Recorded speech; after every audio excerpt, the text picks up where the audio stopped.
stay inside the circle. So I want to ask you guys about two players to kick off the show today. Player number one is Josh Simmons. Now, I believe that Josh Simmons is in the circle of trust, and this is why. Number one, I think he's a very talented player and had a spotty rookie year, but when he was there, he was healthy. When he was available, he was a positive producer for you. Now, I also am a believer.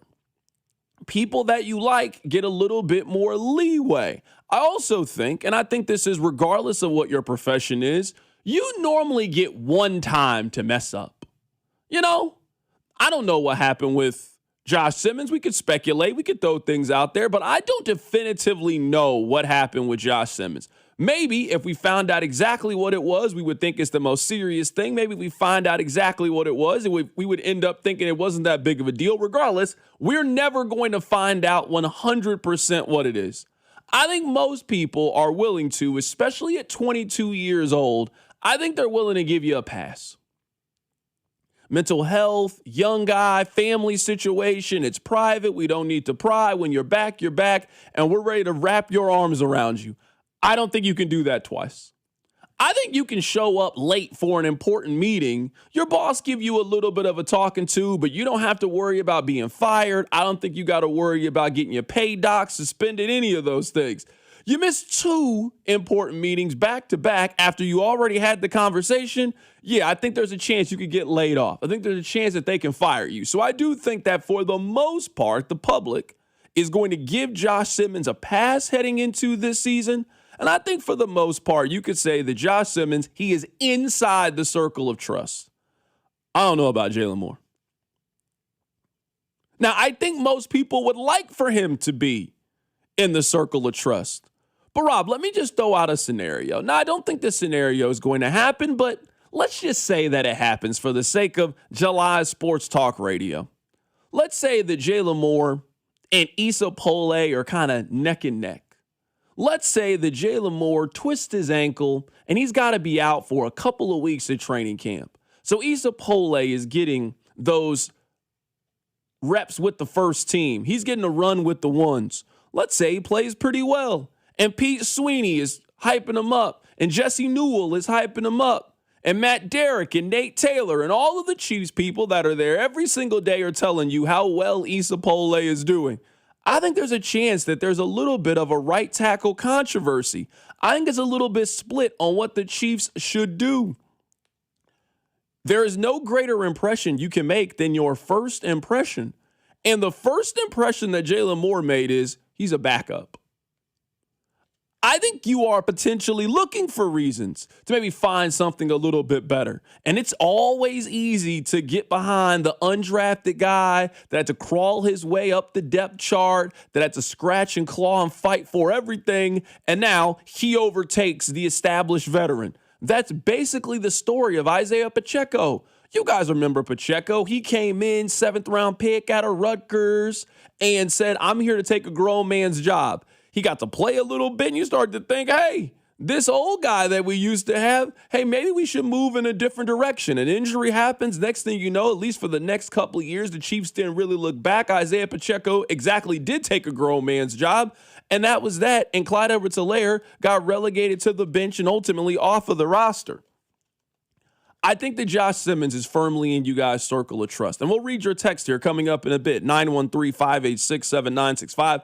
I also want to play for you guys what Patrick Mahomes had to say. He sat down with Yahoo Sports to talk about him not being the number one quarterback on the ESPN list, also about the contract extension that he signed in this offseason. I don't really think there's much of a question on Josh Simmons on whether he is in or out of the circle of trust. I think he is very firmly in. I don't know about Jalen Moore. I don't know where you guys are with Jalen Moore heading into the season. Now, I've got some confidence in Jalen Moore. I would say that he is inside my circle of trust, but I am not entirely sure if he is inside of you guys' circle of trust. There's a handful of guys that I'm not entirely sure. I know that Rashee Rice is outside of the circle of trust. I don't know where you guys sit heading into the year with a guy like Xavier Worthy. Where does Jalen Moore fit inside your circle of trust? There's a small handful of players that I'm a little worried about that I think you guys are a little worried about, and you got some questions heading into the season. So I want to get Rob's answer coming up in just a little bit. We're talking about Nate Taylor. Earlier today, he was on the midday show, and he was talking about a big opportunity for Jalen Moore to really get his first chance in the league at being a consistent starter from day one. He stepped in for somebody else. He's replaced somebody else because of injury. But week one on the field, I am the starting tackle, whether it's at left or right. He has never really been given that opportunity. I imagine he is going to get that opportunity coming up in a couple of weeks in St. Joe. So if there is somebody that should come out there with a chip on their shoulder, hungry and ready to prove something, it should absolutely be Jalen Moore, who is in a contract year. If you're somebody that subscribes to the belief that contract years are undefeated, this is as important of a year for Jalen Moore as it is for Rashee Rice, for a different reason. But Jalen Moore can make himself a lot of money over the course of the next 5 to 6 months or so. He can get himself a lot of long-term, whether it's on the field security or financial security, over the next 6 or 7 months by being healthy, playing well, and showing that he is, in fact, a true starter in this league. I want to read some of you guys' text, 913-586-7965. I believe that Josh Simmons is inside the circle of trust. Is Jalen Moore inside the circle of trust? We'll get Rob answers as well. Keep it right here. It's The Drive. Your home for all things Chiefs football and Royals baseball. I'm a professional complainer. Is The Drive with Carrington Harrison on 96.5 The Fan. Community Blood Center has declared a blood emergency as our community faces a critically low blood supply. The Chiefs, KC Current, Sporting KC, and the Royals are partnering to urge KC fans to donate blood. And thanks, donate now through July 19th to receive a We Bleed KC Stadium bag. While supplies last, let's get out and save some lives. Walk-in donations are available at any of our centers, or schedule an appointment online at savealifenow.org. Doug. Hot dog! Get your hot dog! Customize and save with Liberty Mutual. Hey, what are you doing? I like your method. Direct, to the point. A little loud, but Listen, people don't buy car insurance the same way they do hot dogs. not yet. But both are customizable. Popcorn! Get your popcorn! Hey, this is a hot dog area. And customize and save area. Get a quote at libertymutual.com or with your local agent. Liberty, liberty, liberty, liberty. Well, Lorenzo, the pitch looked good. Yeah, so green. USA keeper was decent enough. Didn't have much to do. 99 minutes. Not a single goal.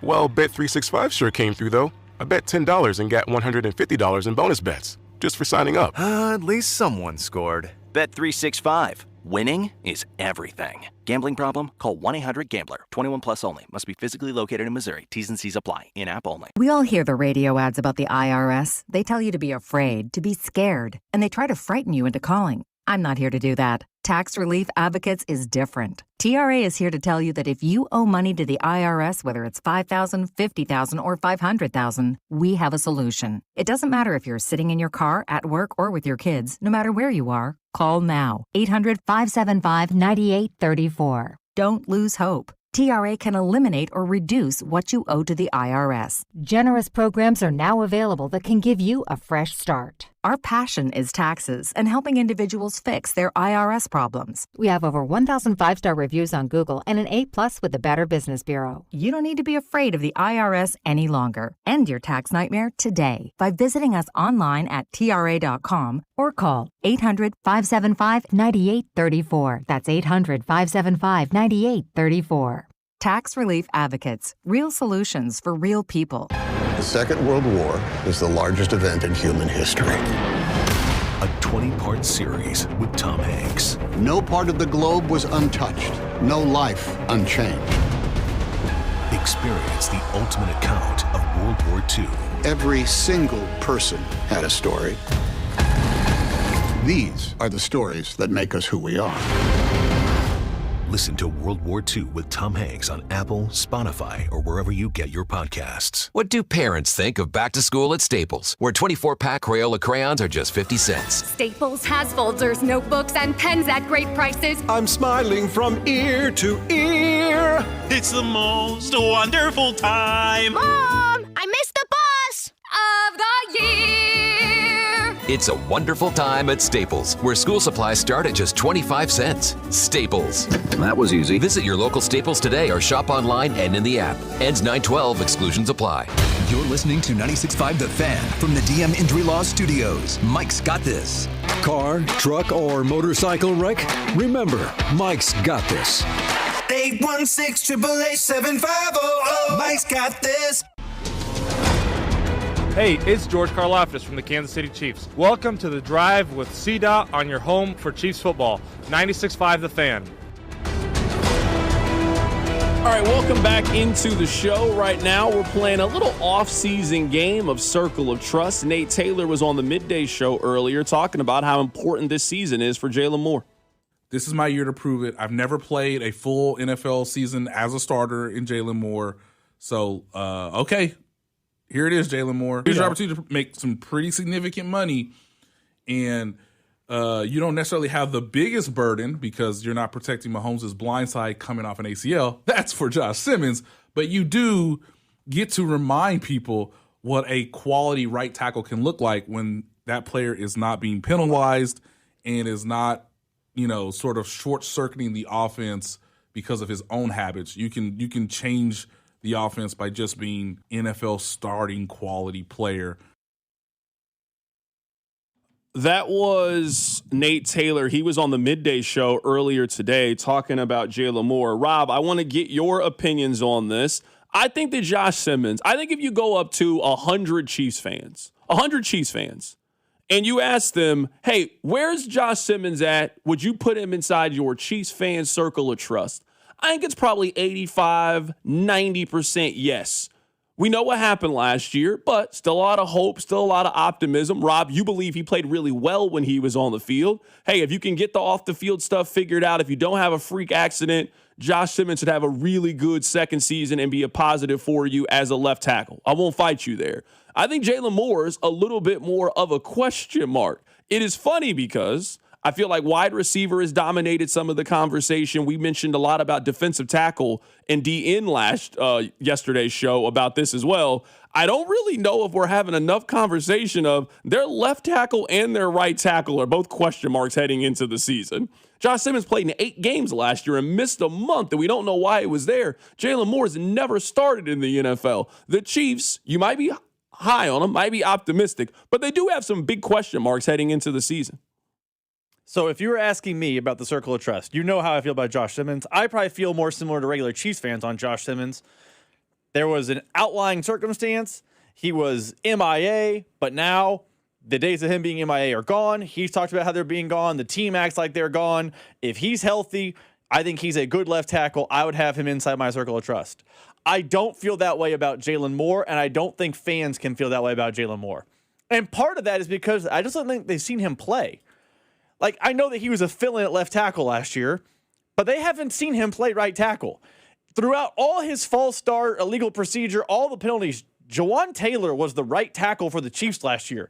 He was the guy. Jalen Moore never usurped him. So I think fans have a little bit of confidence because they trust in Brett Veach, but I don't know they can have him in the full circle of trust because I've never seen it. With Josh Simmons, they've seen it, and then it was fleeting, but they saw it. They've never seen it with Jalen Moore, so I don't think that they can have him inside the circle.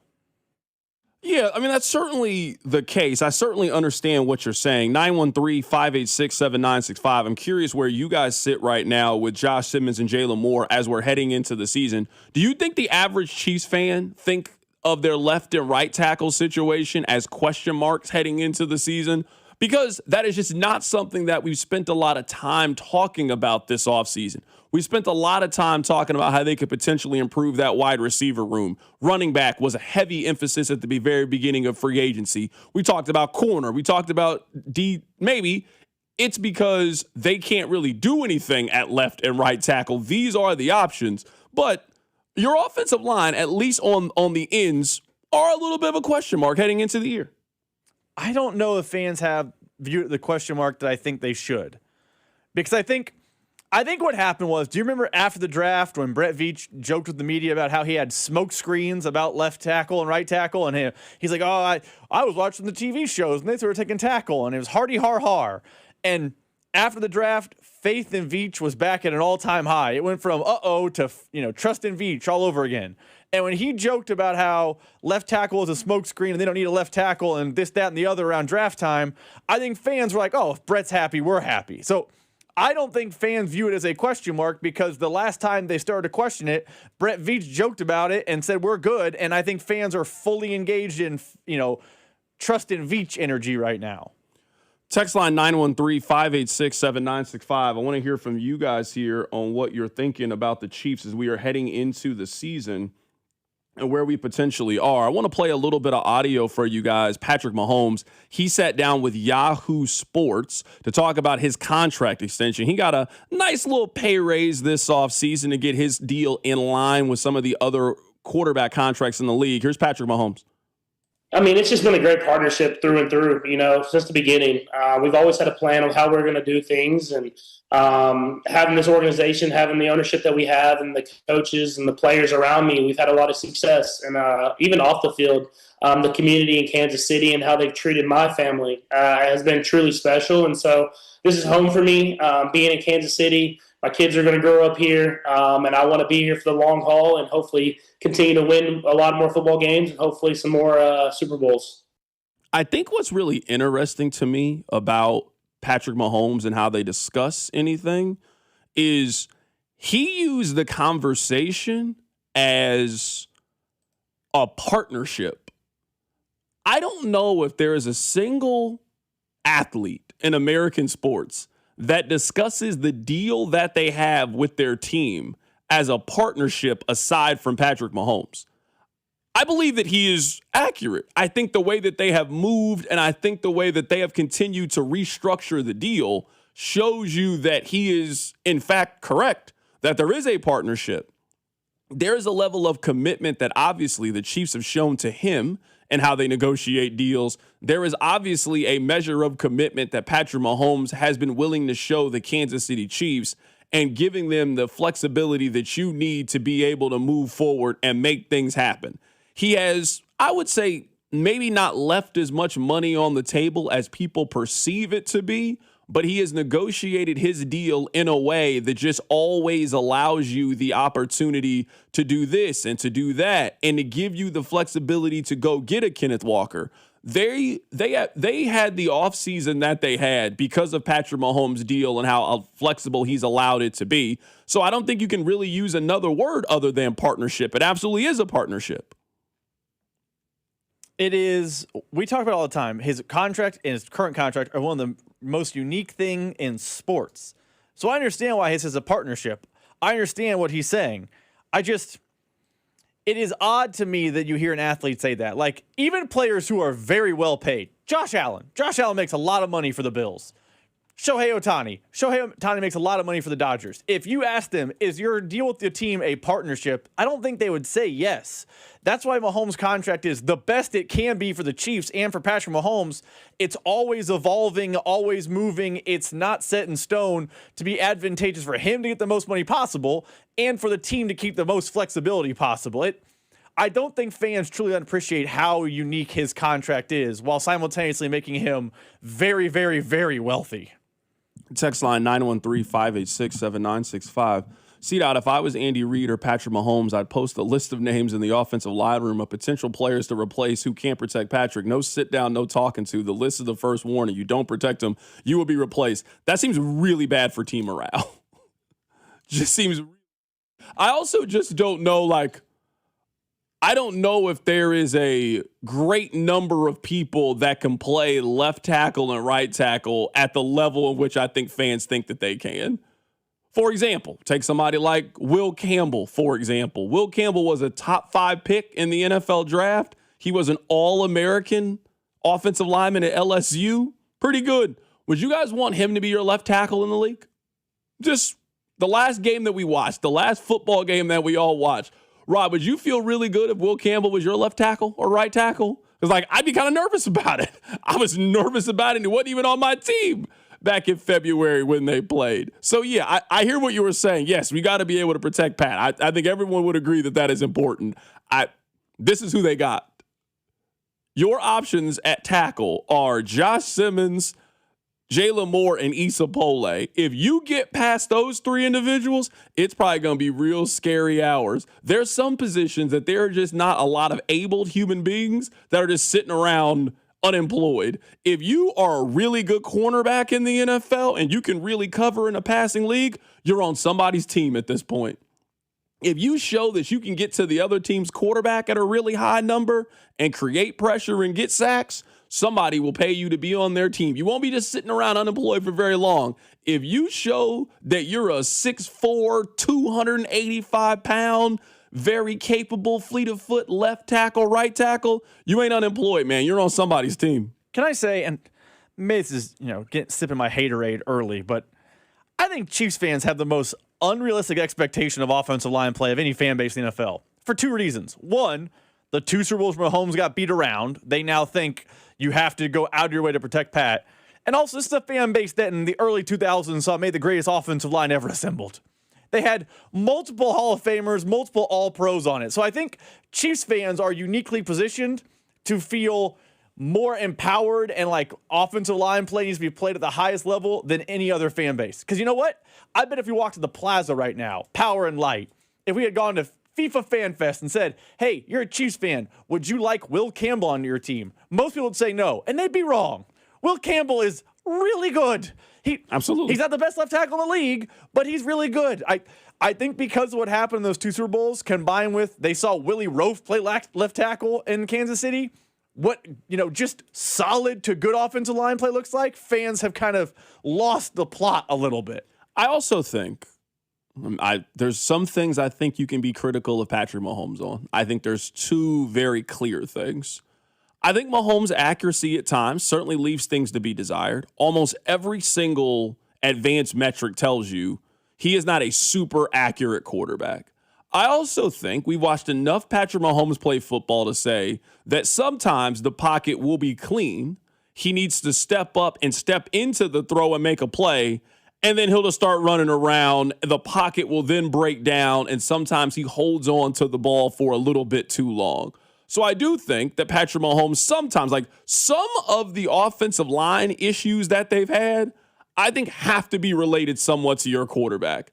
We've seen them have serious breakdowns in the biggest of stages. I don't think that's all on the offensive line. I think some of that's on the quarterback. Tell me a time that you watched a game in which an offensive line felt as overmatched as they did in the Super Bowl against Tampa Bay. Show me a game at the absolute highest level you felt like the offensive line was as overplayed as it was in that second Super Bowl against Philadelphia. Different pieces, different. I think some of it is his style of play sometimes makes it very, very hard to protect because it's not just about keeping him in the pocket. You also got to move around with him as he's constantly moving around. I definitely think there's an element of blame with offensive line he's laid at the feet of Patrick Mahomes.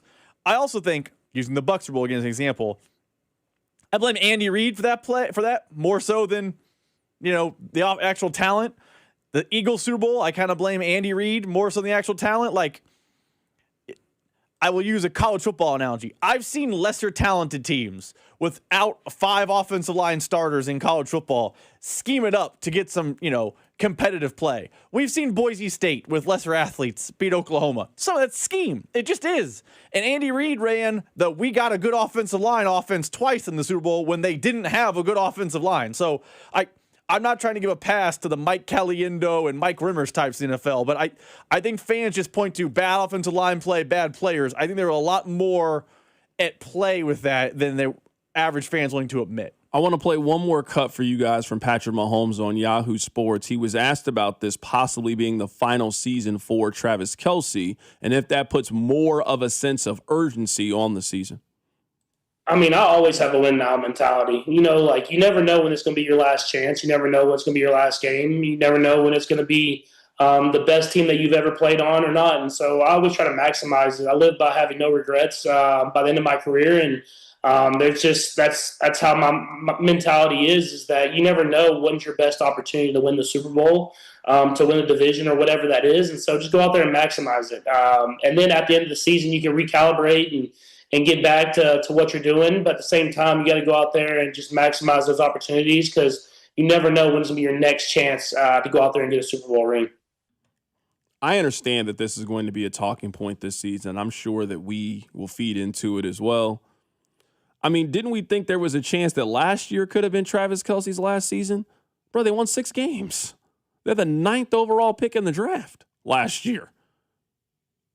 Why would it be more of a win now mentality? I just feel like we say these kind of things in sports. They sound good. Nobody can really argue it. You know, they're going to be on a revenge tour. How many years in a row did they get a revenge tour? Why weren't they on a revenge tour after they got belt to ass in the Super Bowl against Philadelphia? Why did they come out with revenge? Then they started out super slow, and now they're on a revenge tour because they missed the postseason last year. I don't know. I just don't think last year's team was built correctly. I think the way that they were systematically built was incorrect last year, and I think they got exposed by other teams in the National Football League. I think they have done a better job building this team. I think you will see better results. But all of the superlative, make you feel good, Disney, miracle, win one for the Gipper moments, they just don't do a whole lot for me. I agree with you. But I also think you have to ask the question because it definitely feels like Travis Kelce came back for a last dance type of energy, right? Like, maybe I'm misreading the situation, but it felt like new contract, the way his new contract is structured, combined with last season being so bad, what he said in the New Heights about not wanting to walk out like that. Like, I understand why the question is going to get asked. I don't think at the end of the day it matters. I don't think in the locker room they're like, now it's time to win one for Trav, and they're going to go from 6-11 to 17-0. I don't think that's going to happen, so I agree with you there. But I think it's the right question to ask because the energy of the Hall of Fame made greatest players position of all time is definitely moving like I'm done in 6 months. So let's move on from this. We'll get back to football. Matt Verderam's going to be on the show coming up in about 30 minutes or so. We'll talk a lot of football with him, a lot of local, get his thoughts on the Chiefs, a little bit of AFC West, a little bit of the conference. There's a lot of football stuff. This is a really good, I think, a little bit of a break. We're a couple weeks away from things getting going with the Chiefs. We'll talk to Matt Verderam coming up in just a bit. If there's one thing that we love on this show, it is audio from other radio stations. Oh, during the football season, when you know the Bills choked one away and we can listen in to the morning show and hear the fans complaining and crying, it warms my spirit.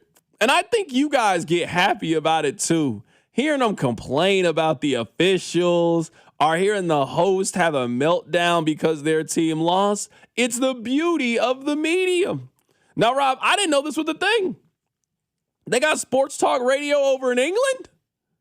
You're telling me across the pond, you're telling me that they have a sports talk show? They're breaking down the EPL like we break down the NFL? What other sports are they talking about over there? I don't know. You know, we got a bunch of different sports. We got pro football. We got college football. We got college basketball, pro basketball. We got a bunch of different stuff. Are they having baseball topics over there? Are they talking about American sports over there? What do you think is going on in England sports talk?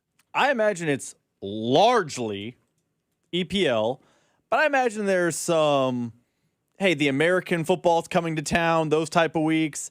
I imagine there's some, cricket. I know cricket's a big deal over there. I imagine there's like some rugby. I imagine they cover more than just one sport. But if how the NFL's like 80% of our conversation, I bet soccer is like 90% of their conversation. So a lot of EPL talk going on. Not the EPL. I imagine all down the leagues. The way we break down college sports, they break down League One. There's other leagues?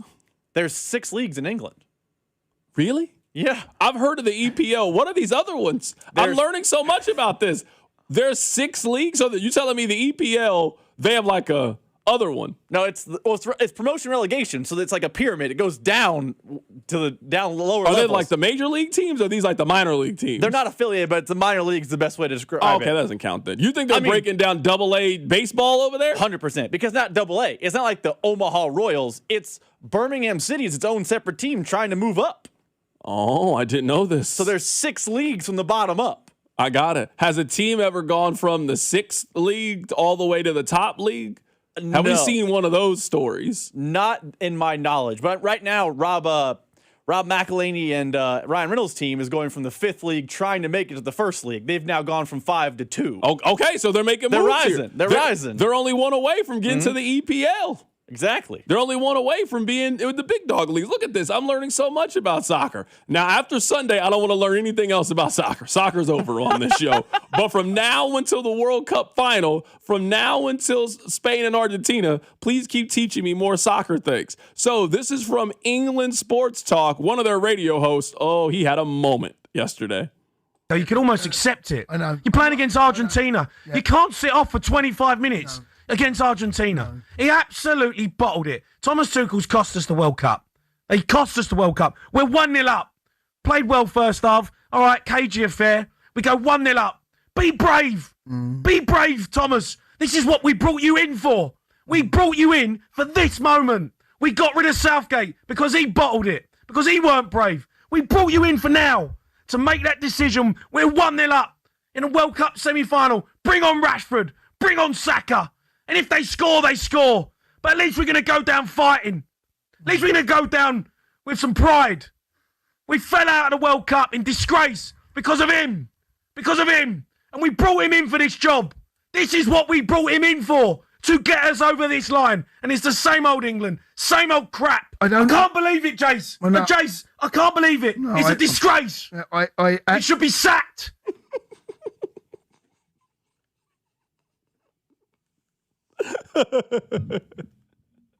I need to go on one of those. I really do. It's not really my style, but I need one of those. Did you hear the passion? He's a disgrace. He should be sacked. We need some of those. Fesco used to be good for one of those once a quarter. Fesco would give you an all-time, it's 6:45.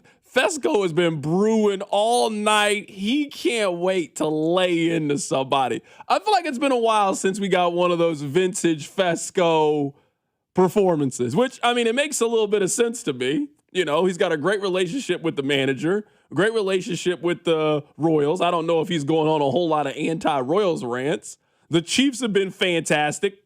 So I don't really know why you go on a whole lot of Chiefs rants over the course of the last 5-6 years or so. We need one of those from Fesco. It's been a while. That's what he used to sound like. That was lovely. I enjoyed that very much. That makes me laugh because it just shows like the difference in the verbiage we use. Whenever a coach, manager, whatever, blows a game, we don't say he bottled it. We've never said he bottled it. I've never looked at a game like, what a disgrace. Have you ever called a game a disgrace? And just... I'm sure from Missouri. Of course I have. Have you ever called for a manager to get sacked? You don't get fired. You don't lose your job. You've been sacked. Sometimes British terms is hilarious. Somebody said, can you guys find the audio of his cider rant? Oh, we probably can. I was just thinking like the cider rant. That was 2021 though. Yeah, we could probably find it. I don't know where it is. Rob would know where it is. He's the keeper of the sound. But yeah, we could probably find that. I'm down to hear a good old Fesco rant like back in the day. I'm happy to hear it. Someone on the text line said sports conversations are really the same no matter where you are. I'm telling you, I'm happy you guys are starting to notice this. I started to realize all of the comparisons between soccer and the NBA.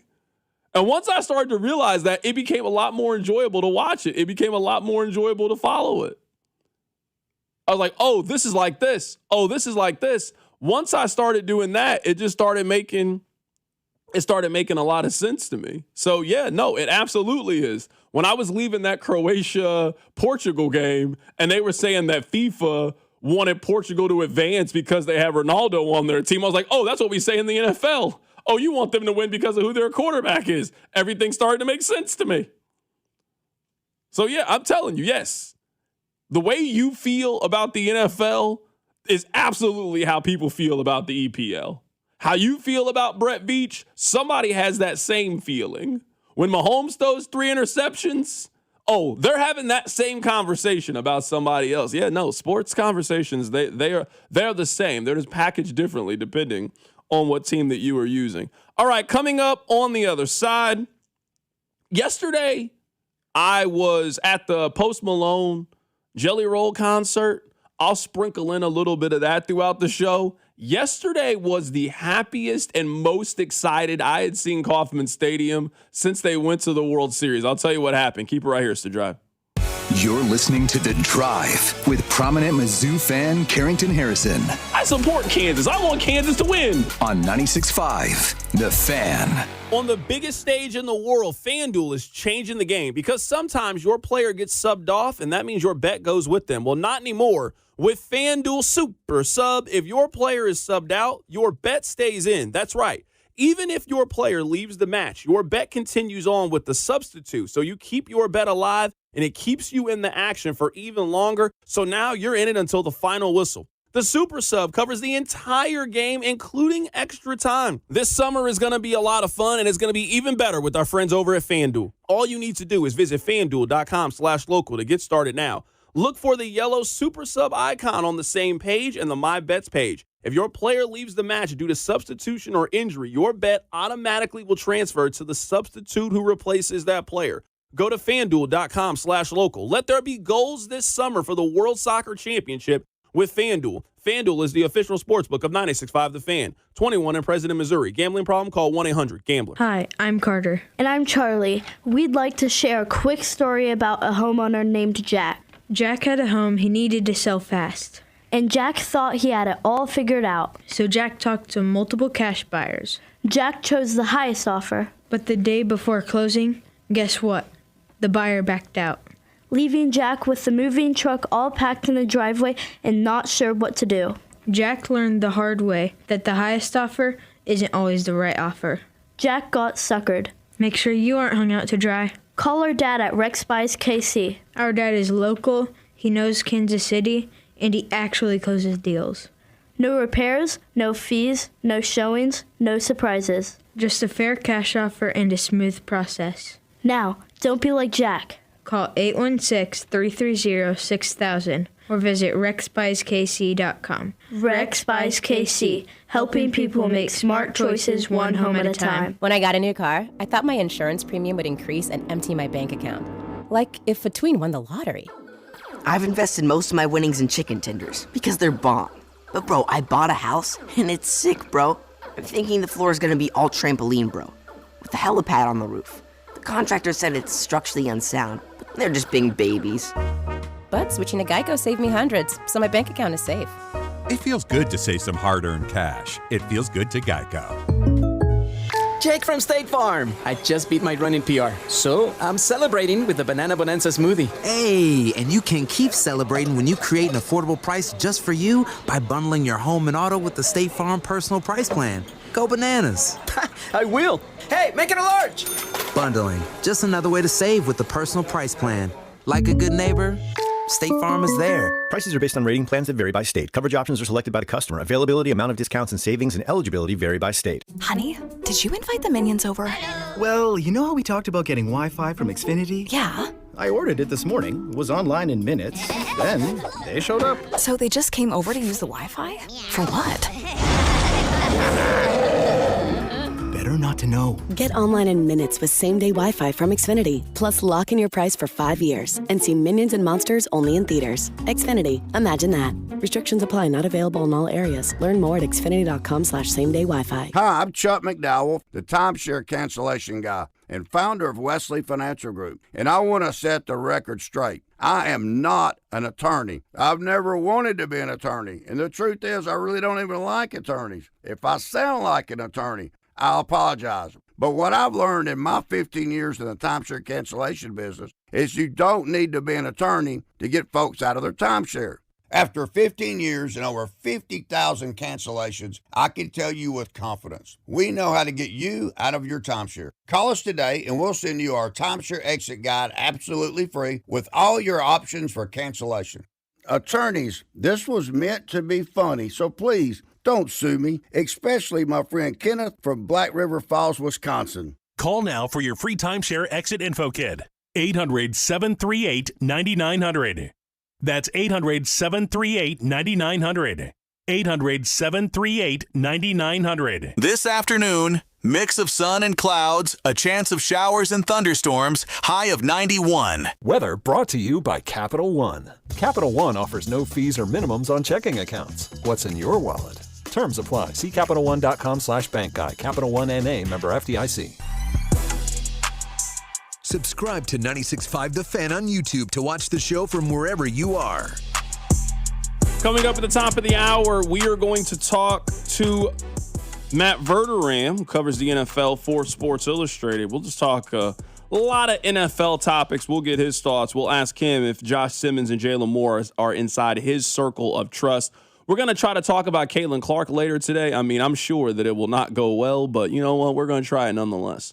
So yesterday, I told you guys that I was going to the Post Malone Jelly Roll concert. So I went to the concert, and I had two observations. The first observation was I've been to a lot of Royals games in my life.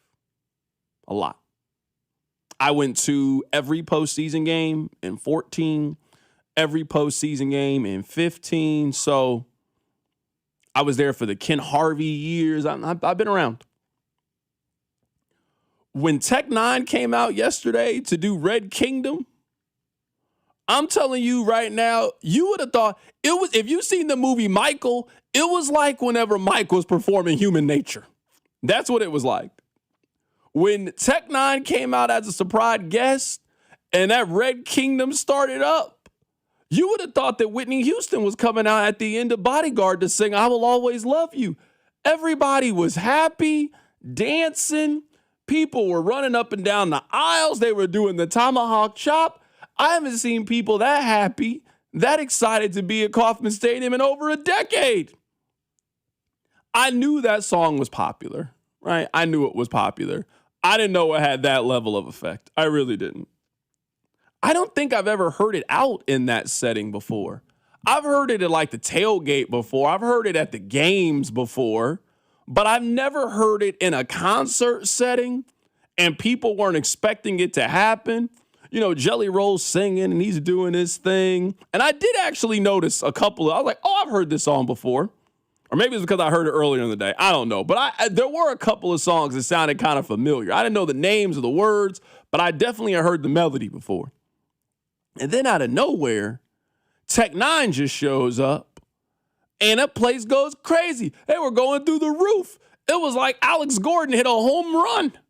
It was like Alcides Escobar hit a inside the park home run and Cespedes played it off the wall. People were going through the roof whenever Red Kingdom came on. I didn't know you guys liked that song that much. I knew it was popular. I had to see it for myself. Now, Rob's been making fun of me for this. And for those of you that went to the concert, maybe you think I'm crazy, maybe you don't think I'm crazy. Was it not loud yesterday? Like, Rob, I'm trying to determine if it's just the acoustics of a baseball stadium and it's not meant for that purpose. So that's why it just felt overly loud yesterday. But it was legitimately one of the loudest concerts that I've ever been to. Like, it was, you couldn't hear the person sitting next to you talk to you loud. Jelly Roll said, it was so loud. I started to think, like, is this me getting old? Like, I've been to concerts this year. I didn't feel like I had a problem with the sound or the audio. Text line 913-586-7965. I know that some of you also were out there at the show yesterday. I think it was like over 30,000 people that were at the show. I wasn't the only one that was there yesterday. Am I crazy for thinking that the show was just super loud yesterday? And I just didn't know if that was a Kauffman thing or if that was just the sound, the speakers, and the way that they were presenting it. But I'm telling you, my head's still hurting from going to that show yesterday, Rob. I didn't know. It just makes me laugh in the office because you get to work today, we're chit-chatting. Not time of the show yet, just hanging out. And I'm like, hey, how was the concert? And you're like, loud. You've never sounded older than when your first answer was loud. It wasn't fun. It wasn't good weather, good vibes. It was loud. It was loud. It really was. I figure acoustics at a baseball stadium would be better because it's not like Arrowhead where the sound encloses you. I thought it would be better, but the fact that your first thought was it was just a loud event, and you told me a story about how some family sitting next to you was like also complain about the loudness. I'm like, you've become the old man at concerts if it's too loud. I mean, I've been to concerts recently and it never really was an issue. I then had a couple of observations after being there. Now, you remember, Rob, last year when before we found out that Bad Bunny was doing the Super Bowl halftime show, I told you the two people that I thought made a lot of sense to do it. I thought Miley Cyrus made a lot of sense, and I also thought Post Malone made a lot of sense. Seeing Post Malone in concert, it only really confirmed Post should get an opportunity at some point to host a halftime show if he wants to. And I don't know why Post Malone would turn it down.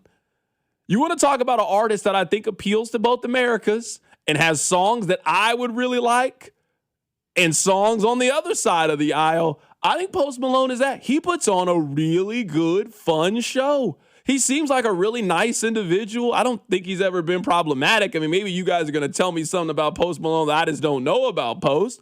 But he did a little White Iverson. Then he would do a little country song that I'd never heard before. He would go up there and do Rockstar. Then he would do Congratulations. He would sing a little bit. He'd play guitar a little bit. He'd hum and harmonize. He tried to give you some motivational speech at the end of it.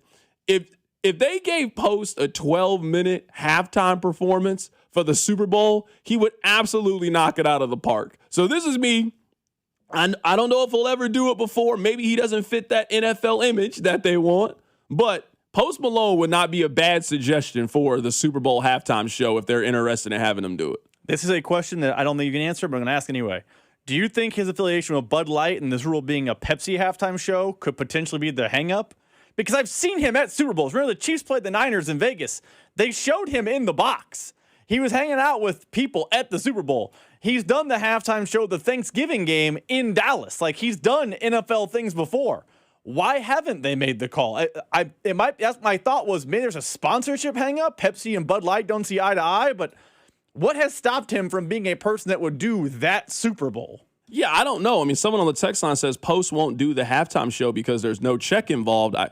I kind of feel like you do the halftime show and then on the back half you go to tour. Like it's one of the more visible things that you can do as an artist. So if you're a guy like Post Malone, you do the Super Bowl halftime show and then you roll it into a tour, kind of like what we just saw Kendrick do. Kendrick did the halftime show and then just magically announced, hey, if you like that, the same two people you saw perform at the halftime show, we're going to do a tour. You should come out. It will be great. All your streams go up. All your merch goes up. Like, I don't really see a whole lot of negatives if you're an artist like Post Malone and they ask you to do the halftime show. I get why, like, Adele has turned it down. I get why Taylor Swift is like, hey, let me get my masters in order and then I'll consider doing it. I don't really know why if the NFL came to Post Malone and just said, and he's done the halftime show for the Thanksgiving game before. So you obviously have some kind of relationship with the NFL. I don't know why he wouldn't do it. Also, there's a check with it, right? I don't think you make massive money doing it, but I don't think you're uncompensated at all, right? Like, I don't think Bad Bunny, which is the most recent one, did it for free. Now, I don't think he made as much as he would doing a mega concert somewhere else, but I don't think it's just put on this great show for the vibes. I think there is a check attached. Maybe I'm wrong, but I just can't imagine the NFL, all the money it has, is paying halftime performers I'm pretty sure zero. they don't get paid. We can Google it, but I'm pretty sure they don't get paid. I do have one more thought from being at the show. Now, I don't want to offend anybody, but as I was listening to Jelly Roll, I had two observations.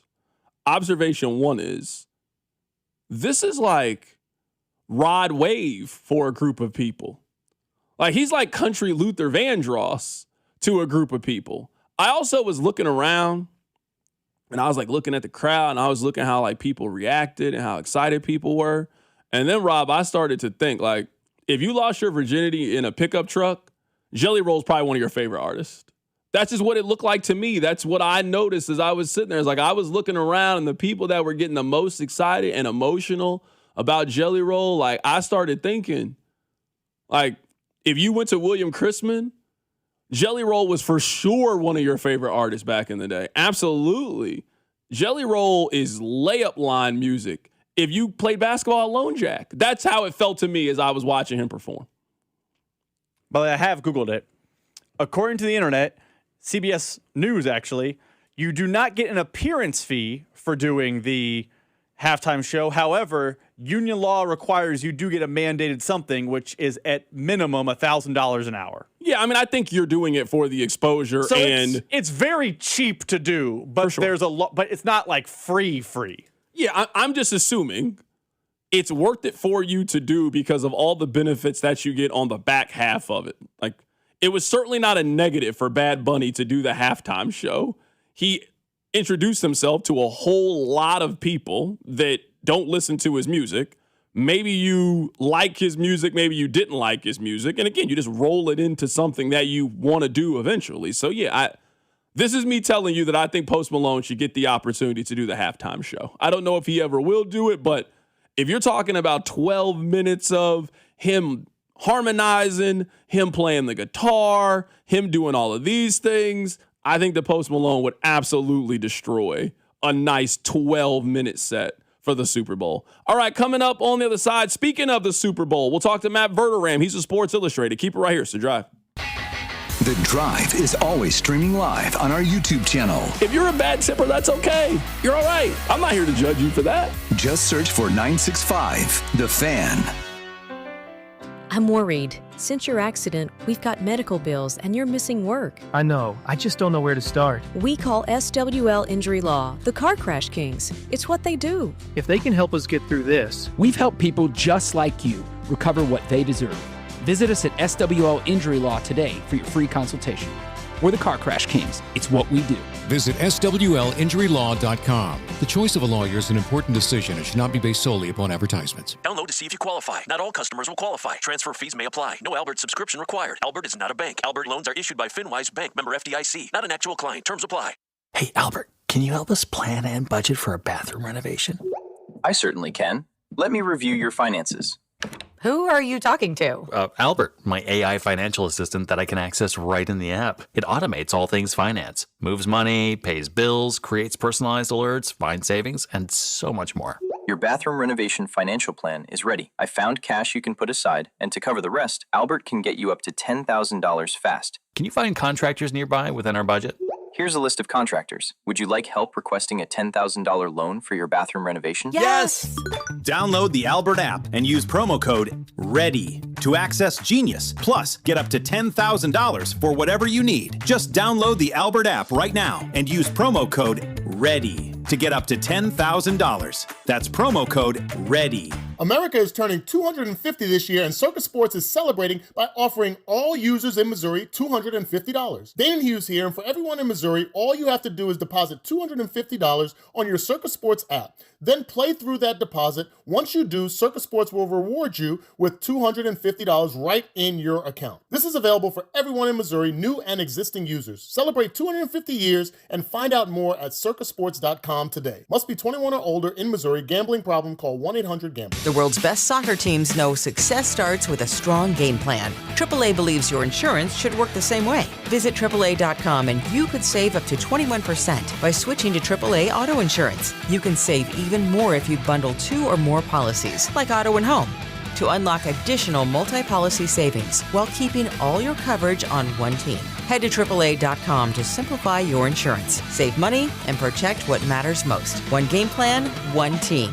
AAA Insurance. Onyx, I keep having stomach issues. Please make me a doctor's appointment. Okay, are you suffering from diarrhea, bloating, gas, or oily stools? If so, you may want to ask your doctor if it could actually be a problem with your pancreas, called exocrine pancreatic insufficiency, or EPI. My pancreas? How is EPI treated? A prescription medicine like Creon, pancrelipase, is used to treat people who can't digest food normally because their pancreas doesn't make enough enzymes. Creon is the #1 prescribed treatment for EPI. Creon may increase your chance of fibrosing colonopathy, a rare bowel disorder. Tell your doctor if you have a history of intestinal blockage or scarring or thickening of your bowel wall, if you are allergic to pork, or if you have gout, kidney problems, or worsening of painful swollen joints. Call your doctor if you have any unusual or severe gastrointestinal symptoms or allergic reactions. Take Creon as directed by your doctor and always with food. Do not chew capsules, as this may cause mouth irritation. Other side effects may include blood sugar changes, gas, dizziness, sore throat, and cough. These are not all the side effects of Creon. You can learn more at 1-800-633-9110. Before your appointment, visit creoninfo.com. That's CREON info.com. Download to see if you qualify. Not all customers will qualify. Transfer fees may apply. No Albert subscription required. Albert is not a bank. Albert loans are issued by FinWise Bank, member FDIC. Not an actual client. Terms apply.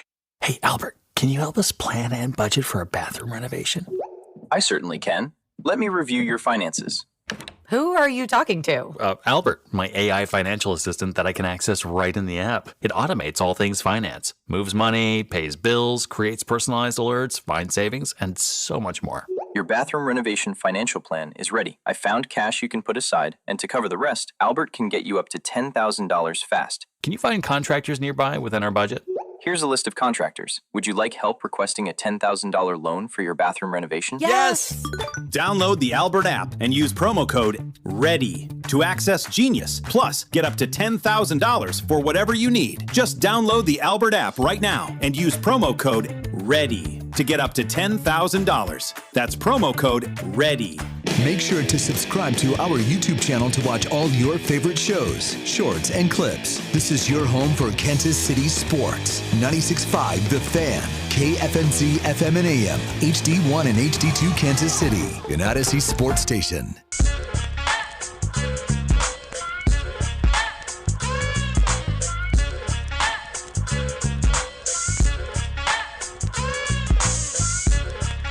Let's head to the phone lines right now to be joined by Matt Verderame of Sports Illustrated. Matt, how are you doing, my man?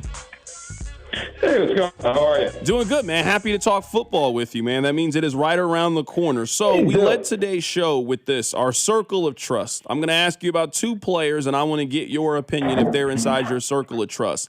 Let's start with Josh Simmons. Is he inside your Chiefs circle of trust heading into the season? No, he went AWOL for a month. If anyone in my life just disappeared and was gone for a pretty good stretch of time and then showed up, like obviously, if they were in my life, I would hope I know the reason at some point. We never really got the reason with Simmons, but no. I mean, he's within my circle if I think he's really talented, but I don't trust him. No, he'd have to put together a full year where he shows up, does the job, the whole deal. We'll have that same question towards Jalen Moore. Is he inside your circle of trust heading into the year? Yeah, in the sense that, like, do I think he can do an average job at right tackle? Yeah, and I don't have any reason to think he can't go out there and play, 15, 16, 17 games. I don't think there's a lot of high-end value there. Like, I don't think there's a world where he's a top 8 right tackle in football. But, yeah, like, I generally believe he's going to be, right tackle 15 to 20. Like, he's going to be okay. And if you're the Chiefs and the rest of that line is healthy, that's probably plenty. Right now, we're talking to Matt Verderame, just getting his thoughts on the Kansas City Chiefs as we're in the middle of the offseason. You didn't sound super confident about the left and the right tackle. And I bring that up is because, you and I have spent a lot of time talking about wide receiver. We spent a lot of time talking about defensive end and where the pass rush is going to come from. We'll get to that in a little bit. We spent a lot of time talking about a lot of other positions. The fact that we are 2 weeks away from training camp and you don't have the left tackle inside the circle of trust and we're iffy on the right tackle, I just feel like we should have spent more time this offseason talking about it. Well, listen, I mean, Carrington, you and I talk about this team all the time, on, off the air, whatever. Like, I would say this about the Chiefs, and this goes for the tackles, this goes for the receivers, this goes for the rookie class. If they're going to be good, they're going to need some of these 50-50 things to work out. And in the past, they really haven't. In the past, it has basically been, you've got Mahomes, you've got Andy, you've got Kelsey, you've got Chris, you're going to win 13 games. But that's pretty much been it. Those days are done. Like, that's just – Kelsey's not an 1,000-yard guy anymore. Chris Jones is still very good, very good. He's not going to have 16 sacks like he's had a couple times in his career. Like, those guys can still be, and obviously Mahomes more than anybody, a major, major part of this whole thing. They need Rashee Rice to show up and be an adult. They need him to do that. They need George Karlaftis to be the relatively best version of himself, 9, 10 sacks. They're going to need Xavier Worthy to be the guy who was the back half of his rookie year. They're going to need Josh Simmons to show up and be there and not disappear the morning of a Sunday night football game. But they need those things. Now, I will say this for them. I also think that if they get a good amount of those things, the rookie class is good, their ceiling is going to the Super Bowl. Like their ceiling is that high, and a lot of that has to do with who's under center. But this is also a team that if a lot of those 50-50 things don't go that way, we're probably talking about whether they make the playoffs. Like they just have a huge range of outcomes this year. And I would say it's true of most teams in the AFC. The AFC this year, I can't remember a conference that you just look at, half the teams can go to the Super Bowl and half of them, that same half, 6 of them can miss the playoffs. But it's just that's where you are. And the conference is just wide open, but the Chiefs do have the advantage if they have Patrick Mahomes. Right now, we're going through some of the storylines of the Chiefs offseason with our guy, Matt Verderam from Sports Illustrated. So yesterday, we talked a little bit about the pass rush, and the context of it was, Matt, after Patrick Mahomes, who would you deem to be the second most important player on the team? And I said George Karlaftis for this reason. If George Karlaftis got hurt, let's say in training camp, a non-contact injury like what happened with the Chargers last year and Rashawn Slater, I have no clue where the pass rush would come from. Felix has 3 sacks in his career. Aston Gelati has 1.5 sacks in his career. Mason Thomas is a second-round pick who's never played in the league before. Like, once you get past George Karlaftis, you have no depth or no proven commodities at pass rush. And if you're telling me that in July, people are already having the conversation that you got to try to scheme up coverage sacks, that means you don't think that your D-line can get to the other team's quarterback. That's totally fair. I think that's probably the right answer. I mean, maybe you could say it's Chris Jones, kind of for the same reason. Like, their D tackles are deeper, but I can make this. Like, if he's not great, nothing works on him. Nothing. Like, that whole front four is based on the idea that Jones is just going to absolutely wreck shop. Like, people talk about, he had a down year last year. He had 7.5 sacks and 25 quarterback hits. That's a really good year for a defensive tackle for anybody. They're going to need him and Karlaftis in tandem to be great. But I'll go another direction on this one, just for the sake of argument. I really think Rashee Rice, as scary as this thought might be for the Chiefs and their fans, he is, to me, the linchpin of this thing with them in a lot of ways. Because if he goes out this year and he keeps his nose clean and he does what he can do, which I honestly think, he could give you 1,300 yards, 1,400 yards. I don't think it's crazy. Like, he is that level of talent. And if he goes out and gives you that, with the addition of Kenneth Walker, all of a sudden, your problems on offense, a lot of them go away. I mean, yes, you still don't love the depth at receiver. There's questions there. But, like, if he does that and you get 850 yards from Kelsey and Walker has a good year, that's an offense. I mean, that is an offense that's going to score points. But if he doesn't do that and he's hurt or he's suspended or he's in legal trouble or he jogs through some routes, like, now you're in a spot where you're going, who's the guy? Kelsey can't be the guy at 37. Worthy maybe becomes that guy, but it's like this year, like the rubber kind of hit the road. Thornton is a nice complimentary player, but he's not that guy. Who is it? They need Rashee Rice to be big time all the time, not some of the time, all of the time.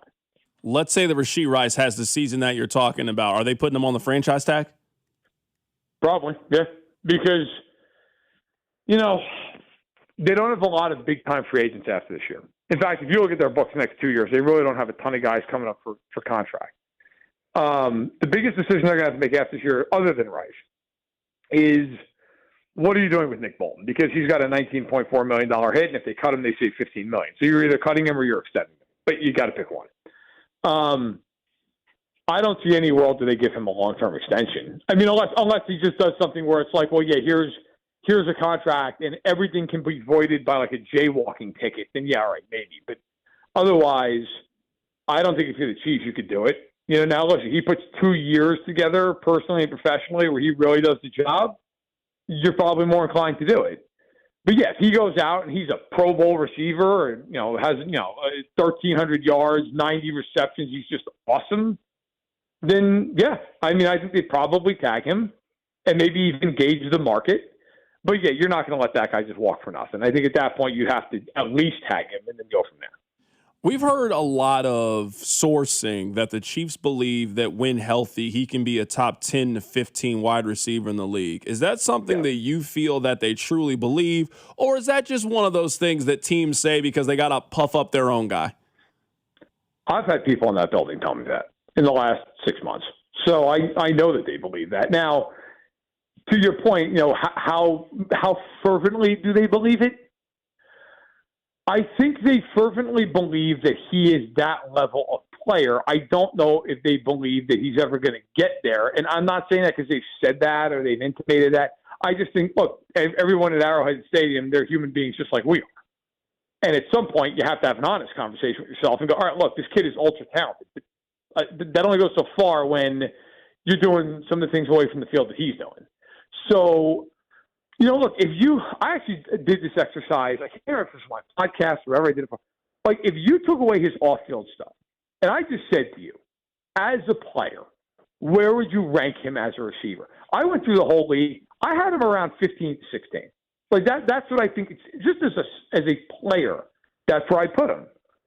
But that's not the way the world works. Like other things do matter, and so he's going to have to go out and show that he can keep himself out of the police blotter, that he can get out there and play 17 games, that he's going to be committed to the team. I got to tell you, there is nothing more interesting to me in Kansas City than how he's going to react to being coached by Eric Bieniemy.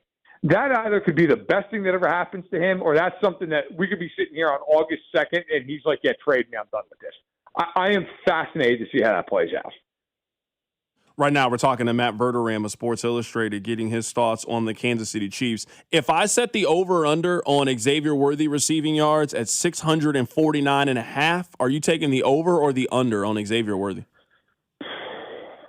I take the over because I think – so I'm kind of sticking to a prior here based on the last 10 games of his rookie year, including the playoffs.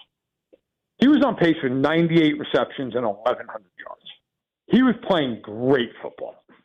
And I thought coming into last season, he's going to have a big year. And I can tell you for a fact, I'm sure you probably had some similar conversations, people at 1 Arrowhead Drive thought this kid is going to break out. He is going to be the centerpiece of the offense with Rice once Rice gets back from suspension. And we are going to roll. And 3 plays into the year, they run mesh, and Kelsey and him collide, and that's it. And he played, but he was hurt the whole year. He was never right. I actually give him credit for playing. A lot of guys probably would have shut it down. If he's healthy, which I know people say, well, he's so small, but he was pretty healthy in college. I think he'll do more. Now, I don't know if he's going to go for 1,000. Like I think he might be like 750 to 800. So I'll go over. I think if he's healthy, he'll have a good year for them. Oh, so you mean you think there's a chance that this offense is very, very good? Because it sounds to me, and I'm not here to put words in your mouth, it sounds to me like you're really high on what you think the ceiling can potentially be for Rashee Rice. You sound relatively high on what you think Xavier Worthy can be. Let's say that Kenneth Walker is just exactly who he's been these last couple years in Seattle. Yeah, he doesn't need to be much better. Just continue to be what you've been. Yeah. You sound really high on the Chiefs' offense this year. I think their offense has the potential to be fantastic. But I also think it has the potential to go very bad very quickly because you're banking on a guy who, frankly, who in their right mind would bank on him with Rashee Rice. And Walker, I think, is who he is. I do think Worthy can be very good. But they have no depth at receiver. I mean, CDOT, if somebody goes out with a sprained knee and is out for 6 weeks, who's playing receiver for that team? Like, I have no idea the answers. I don't know what you're getting out of Noah Gray after last year. I always thought Gray was a quality second tight end. He was not last season. So there's a lot of things. We could be sitting here having the same conversation in week 4, and we're like, oh, my God. I mean, they're and Cyrus Allen and Jalen Royals, and this is a train wreck, and Mahomes is running for his life. But when you look at the pieces, I mean, if Walker's just who he's been, then you've got a top 10 back. I think that offensive line, as long as Simmons is there, that offensive line from left tackle to right guard is as good as any offensive line in football. I mean, that is a very good offensive line. You've got Mahomes, who, despite, I think, some current conversation, I would take over anyone on earth at quarterback. And then you've got, talent at receiver. I mean, I also just, and I brought him up before, I also think that the difference in the coaching, I don't think some people give that enough credit for what that's going to look like. Like, they have gone for 3 years offensively where it just seems like it doesn't really matter if you make a mistake, if you screw up. if you run a route at half speed because you didn't feel like he's in a third option. Like, so much went without being accounted for. I don't think it's an accident that they brought in a guy who, the second they brought him in, Travis Kelce and Patrick Mahomes, on every single airway they could find, were like, this guy to bring accountability. I think the coaching difference is going to make a massive impact on this team. Now, is it enough to cover up for depth issues and Rashee Rice and what he does when he's not on a football field? That's the question for me. But I think the offense has the potential to be very, very good if things break right for them.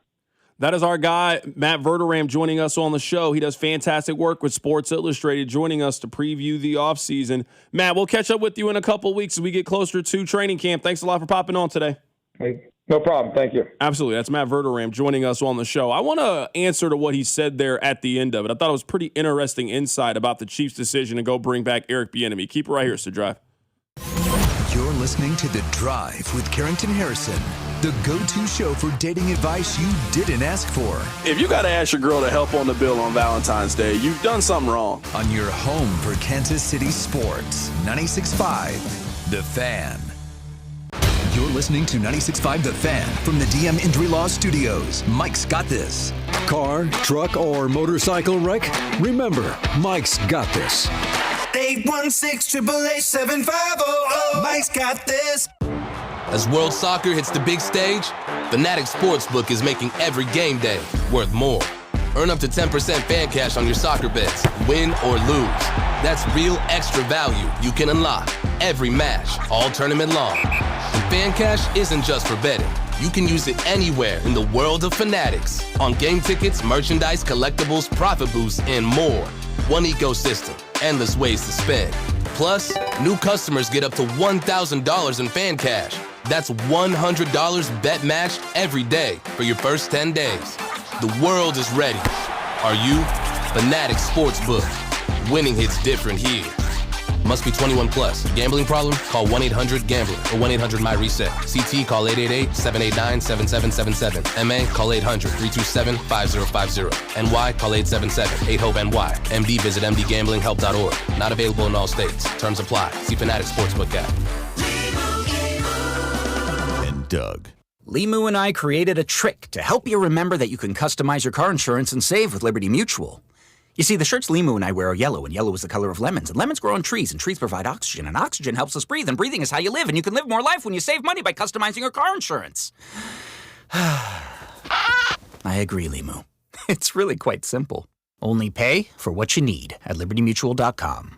Liberty, liberty, liberty, liberty. All right, it's officially the most wonderful time of the year at Staples. They've got back-to-school supplies as low as 25 cents, up to 40% off select tech, 20% off for teachers, and more. Check out all the deals at staples.com/back-to-school. Staples, that was easy. Conservative, family man, author of The Bald Plan to Reduce Property Taxes. Listen to Scott Schwab. Property taxes are killing Kansans, but one day it hit me. BALD. BALD stands for Better Affordable Living by Decreasing Property Taxes. And it's the only detailed plan. Schwab's BALD plan means voter approval for property tax hikes, refunds for unfair assessments, and tax relief for seniors and working families. Listen to Scott Schwab. I focus on reducing taxes for Kansans. You should keep more. My BALD plan makes sure of it. When I'm governor, we'll get it done. Finally, a governor with a good head on his shoulders. Author of The Bald Plan to Decrease Property Taxes. Conservative Republican Scott Schwab for governor. Visit scottschwab.com/bald to learn more. Paid for by Schwab for Governor, Jim Felter, Treasurer. I can't believe how spotless my floors look after using the Swiffer Power Mop. No more dragging around a heavy mop and messy bucket. Now I get the same deep clean without all the work. Thanks to the powerful solution and scrubbing pad of the Swiffer Power Mop, dirt and grime don't stand a chance, and I don't break a sweat. Mic drop. Mop drop. Swiffer Power Mop. Swiffer Power Mop. A smarter way to mop. Try it or your money back.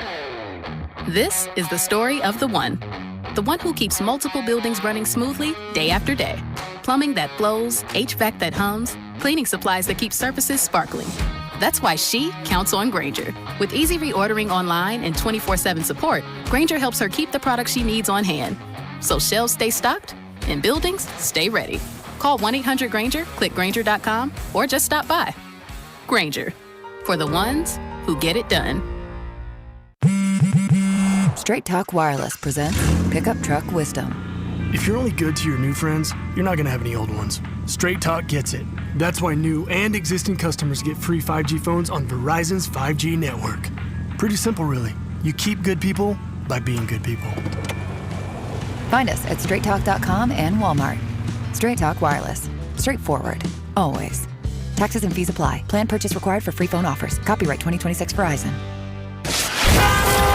Here's your traffic report on 96.5 The Fan. Brought to you by SWL Injury Law, the Car Crash Kings. It's what they do. Visit SWLInjuryLaw.com. This one brought to you by Conley Plumbing Solutions, your neighborhood plumber, ConleyPlumbingSolutions.com. Okay, we've got rain, so we have wrecks. The two-car crash, 435 southbound, just past 350 highway. Right lane is blocked. 435 southbound as you approach 40 highway. Be prepared to tap your brakes through there and scoot to the left. I'm Val with traffic on 96.5 The Fan. Hey, it's Trey Smith from the Kansas City Chiefs. Welcome back to the Drive with CDOT on your home for Chiefs football. 96.5 The Fan. All right, welcome back into the show. I got two things I'd like to discuss off the top. The first thing, I want to go back and I want to play what Matt Verderame said there at the end. Now, what he is saying makes sense, but it's a little bit confusing. Let me play it for you, and I'll clear it up on the other side.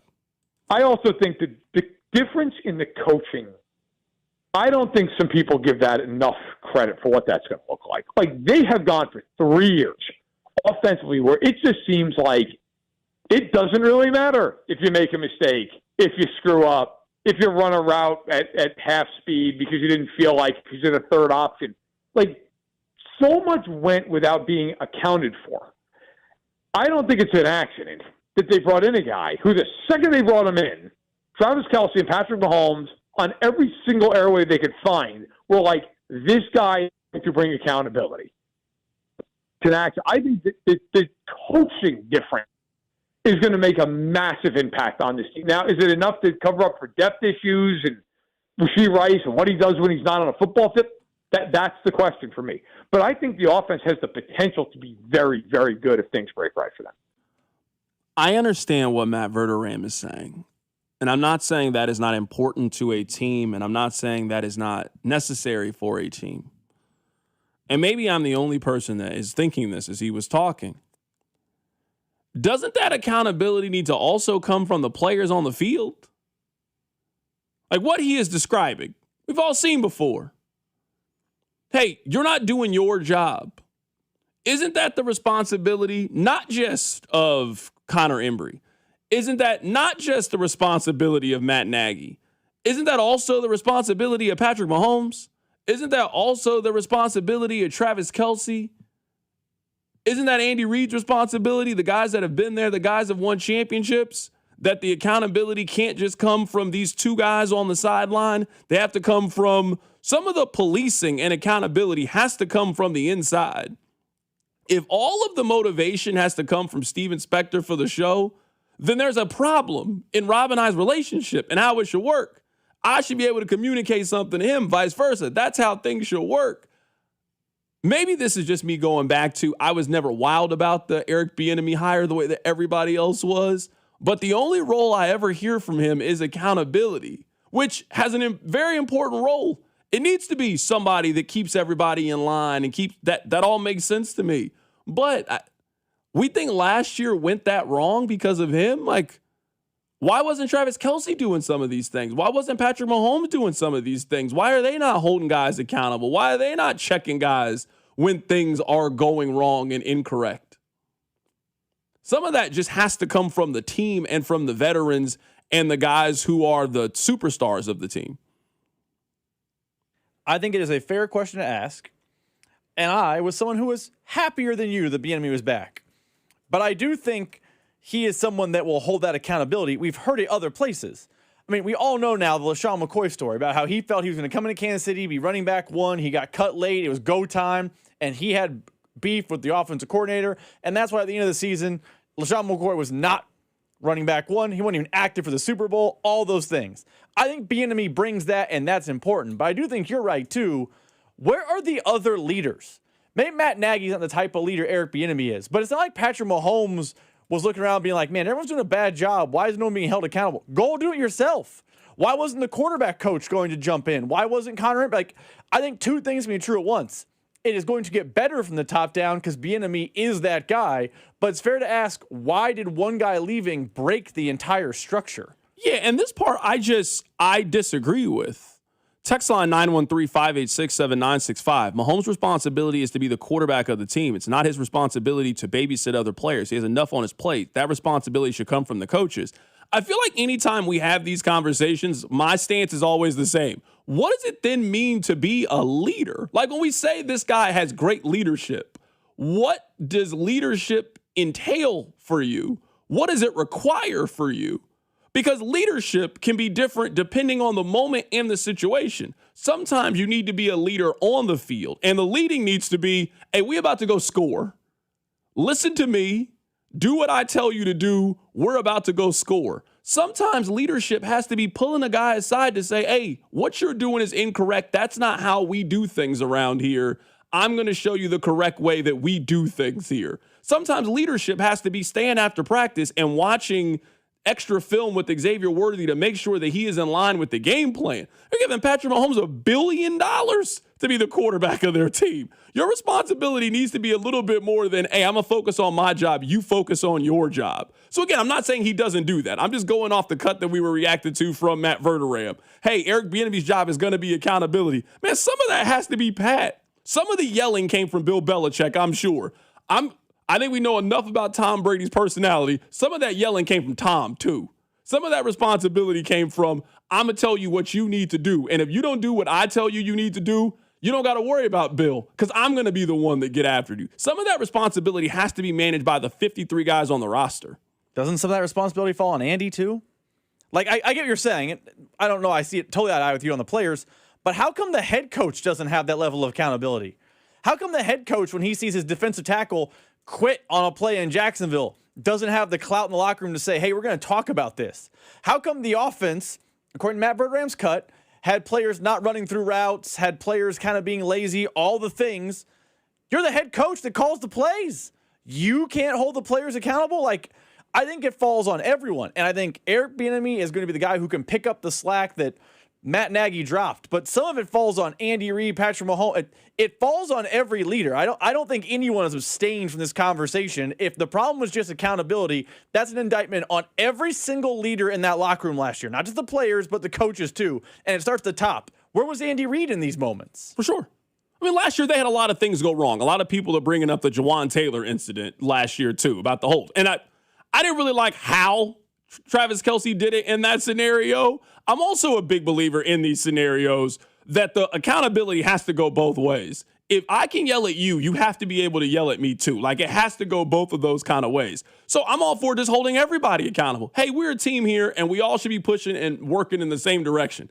In the end, we all want the exact same thing. And if everybody does the absolute best that they can do and focus on their responsibility, we can win it. But it's also part of being a team. If I see you slacking a little bit and I know you're capable of more, that I got to be the one to help bring you up and make sure that we can do that. So again, I'm not saying that's not what happened. I'm just reacting to the quote from him. I'm hearing this and I just keep hearing about the lack of accountability. And now Eric Bieniemy coming is now going to fix all of the problems. No, Eric Bieniemy can help fix some of the problems for sure. Some of the problems on the team have to come from the guys on that roster.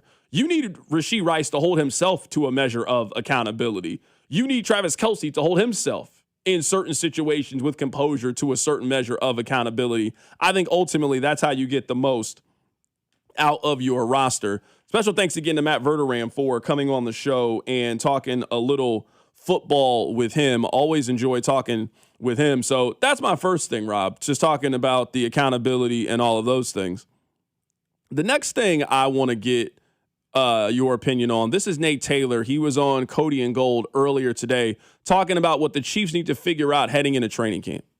What's the best way to get Kenneth Walker the ball? And it's not just like getting him the ball, but, let's put the marker at like 18 to 20. How can we maximize the best 18 to 20 touches for Kenneth Walker through the first 6 weeks, right? As Mahomes, hopefully that knee strengthens up.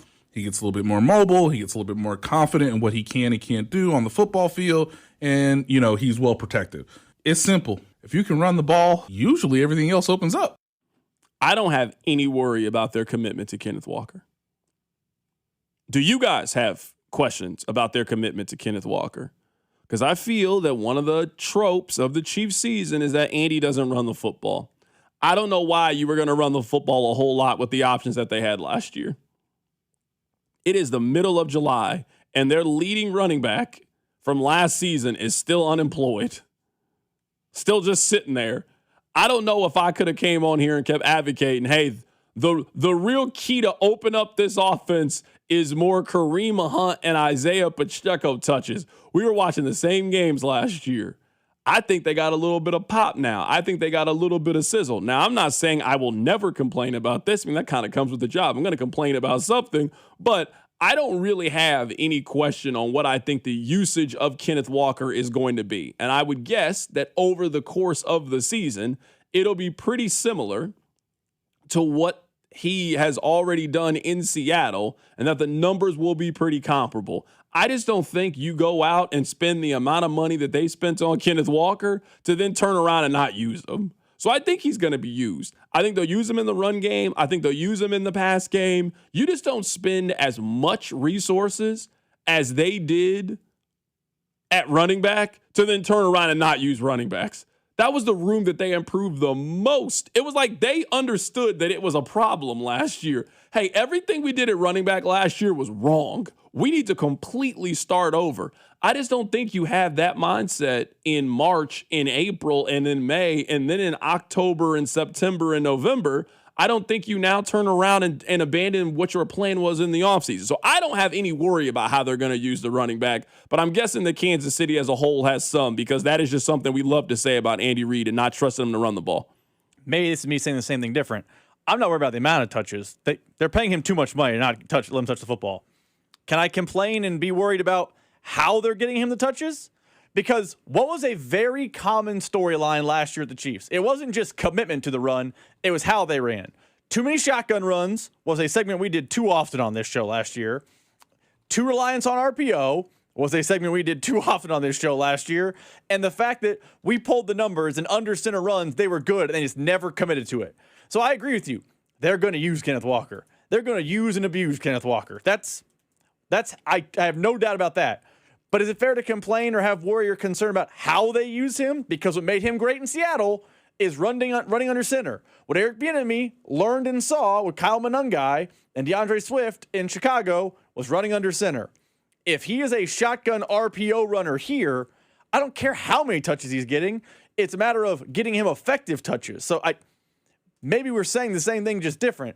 I feel like the bigger conversation with Kenneth Walker is not not if he's getting touches, it's the effectiveness of his touches. Yeah, I mean, I'm with you there. I mean, I guess that's also not really something that I'm worried about. Like, I just feel like I'm going into the Kenneth Walker experience, it sounds, with so much more confidence than you are. And my confidence level on Kenneth Walker is at a 10. It is as high as it could quite possibly be.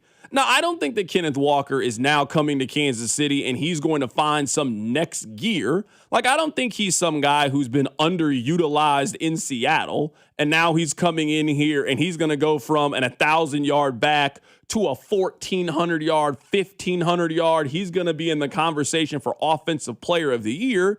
But if he can just be exactly what healthy Kenneth Walker has been in Seattle, he had a little over 1,000 yards in year one. He had 905 yards in year two off 4.1 yards per carry. Last season, he averaged 4.6 yards per carry. He had a little over 1,000 yards, 1,027 yards, and had 5 touchdowns. If Kenneth Walker just continues to be the exact same Kenneth Walker for the 3 years of this contract, I'm more than happy than what you got. More worried about how they use him than you are, because he's still effective as a shotgun runner, but it is very clear in his NFL career he is better under center. And the Chiefs last year ran 80, 75, 80% of their runs came out of the shotgun, which is an astounding number. If you are doing that with Kenneth Walker, you are not getting the best out of Kenneth Walker. I pulled the numbers. You're right. He was a plus 4 yards a carry guy last year. Out of under center runs, he was even better than that. Out of shotgun runs, he was under 4 yards a carry last year in Seattle. If the Chiefs are going to run 80% of their runs out of the shotgun, that is not properly utilizing your most expensive free agent pickup.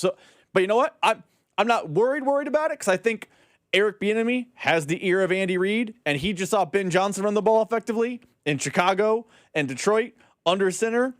Eric Bieniemy has coached Adrian Peterson. He understands the value of an under center run. I don't think it's going to be 80-20 shotgun versus under center run anymore, but I do have a little bit of a concern that Andy does what Andy does, which is we run the RPO, we run out of shotgun, and you're not getting the most juice out of the squeeze that is Kenneth Walker. If the Chiefs, with all of the resources that they've spent on their offensive line and the amount of money that they spent on Kenneth Walker and bringing in who I think most people would consider to be the best running back coach in football, the best position coach in football. I know he's their OC, but he is a running back coach at heart. He ain't working with the QBs in that way. He ain't working with the wide receivers in that way. If they can't run the football successfully this season, you guys are right about the scheme. And I don't think you're right about the scheme with Andy Reid. The Andy Reid scheme has worked now for 20 years in the National Football League. It worked with Donovan McNabb. It worked with Michael Vick. It worked with Alex Smith.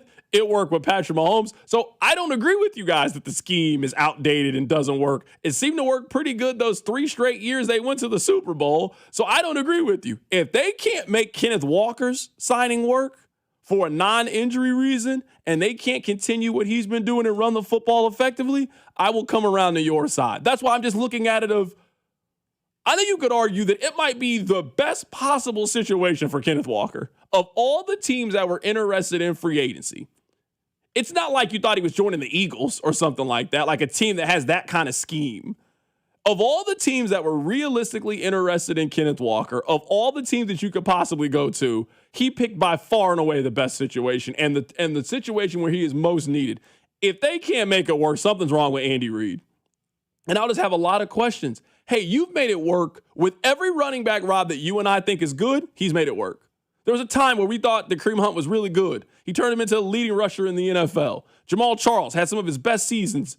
You go McCoy. You go with Deuce Staley. Every running back that you and I think is good, they've made it work. I think Kenneth Walker is good. There's no reason why it shouldn't work. I agree with you, and I understand what you're saying. I'm just saying, looking at the stats from last year, the Chiefs ran shotgun runs overwhelmingly more than under center runs. Kenneth Walker is best under center. I'm not a football genius. I'm not Bill Walsh back here, but I can count to 2.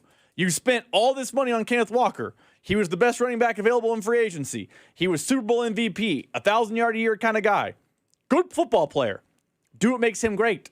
Don't try to turn him into something else. And I think Andy Reid is smart enough to know that, because Andy Reid has had different style runners. Deuce Staley and Brian Westbrook are not the same person. They're not. They're different running backs. Jamal Charles and Kareem Hunt are different running backs. Drastically different. I think Andy Reid will know, but I think it's fair for fans to be a little bit concerned that old dog new tricks, because in 2025 they were overwhelmingly this direction, and that's not the direction where they get the most effectiveness out of their super expensive free agent. And to the text line's point, we have seen expensive free agents come into Kansas City, and for whatever reason, it just doesn't gel. I think it will, but I don't think it's like a no doubt 100%. They're, in theory, we both thought Kendall, now I forgot Kendall Fuller.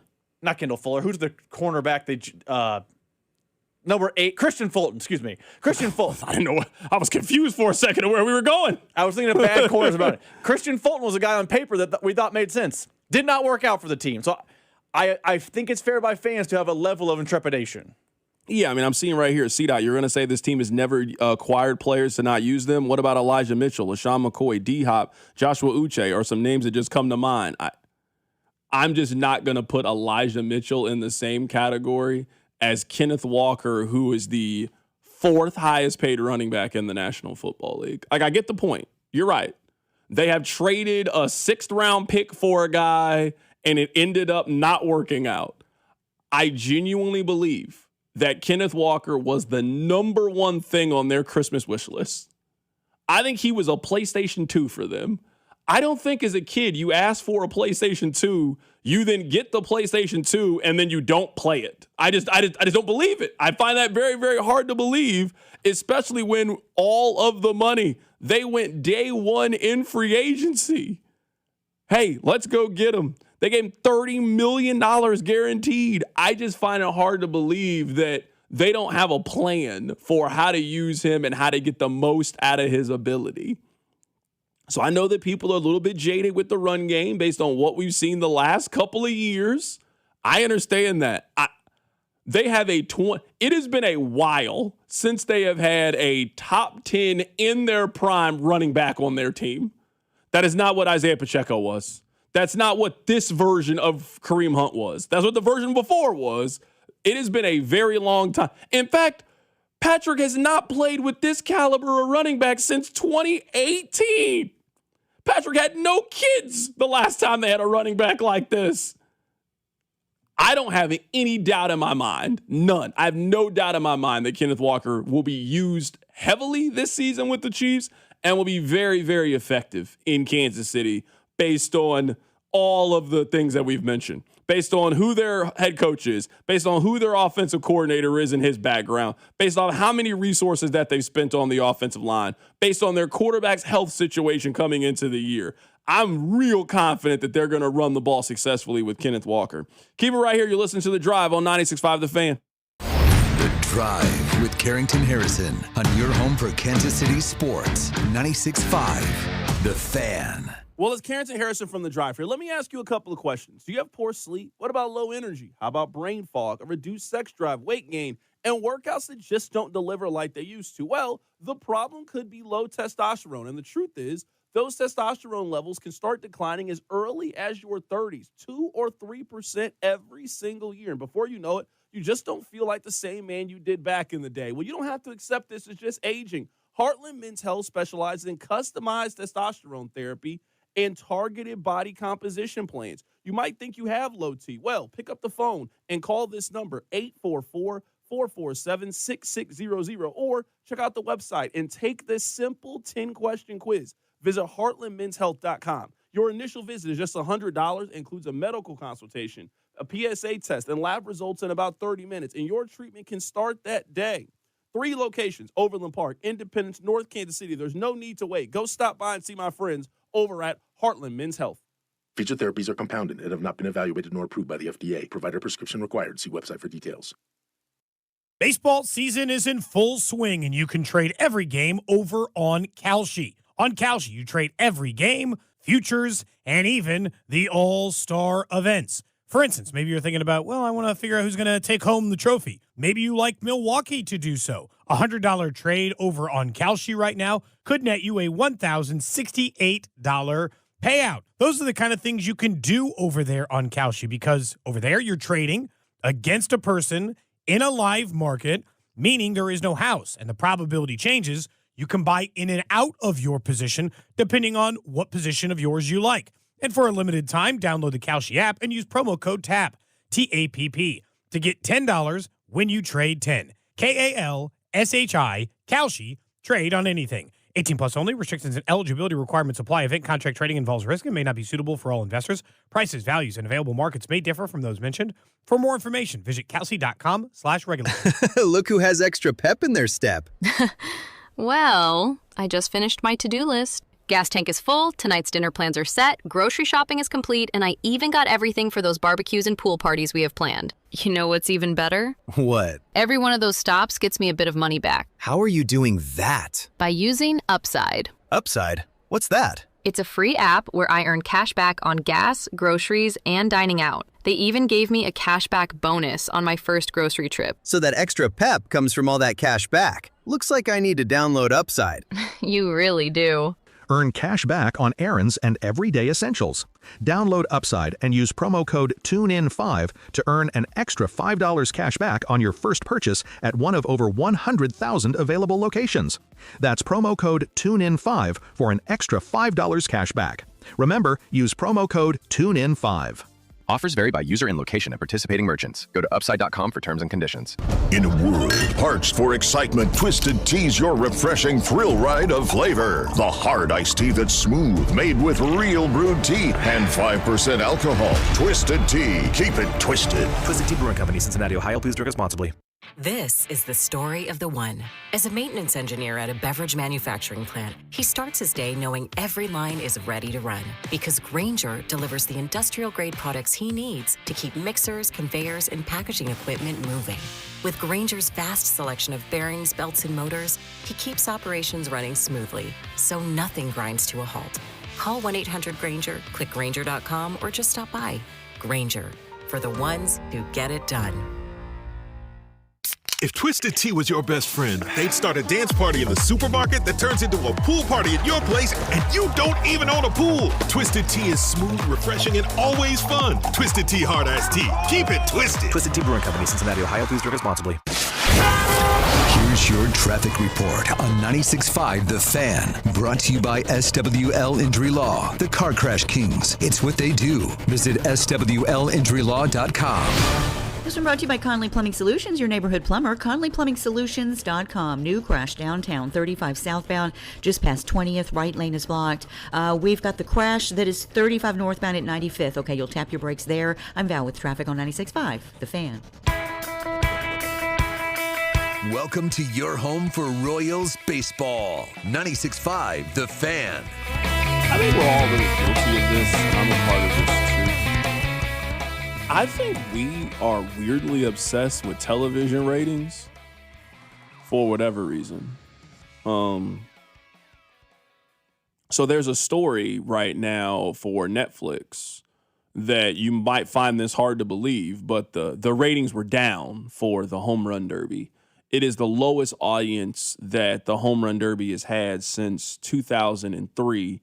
It's down about 7% from last year from ESPN to ESPN2. A few things.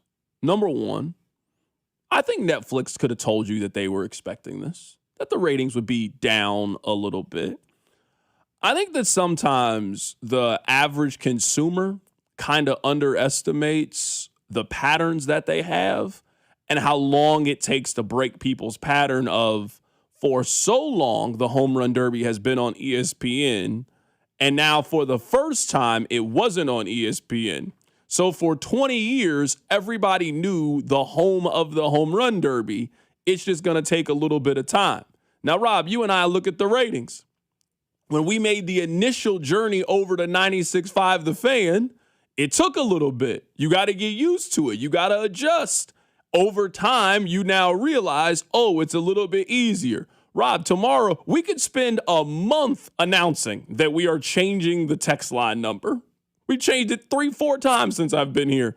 That first day, we will get more text on the old phone line than we will on the new phone line, and it will just take time to get everybody to migrate over. I feel like this week I've sounded like an apologist for Netflix, and I promise you that I'm not. I watched 10 minutes of the Home Run Derby. I wasn't really that interested in this year.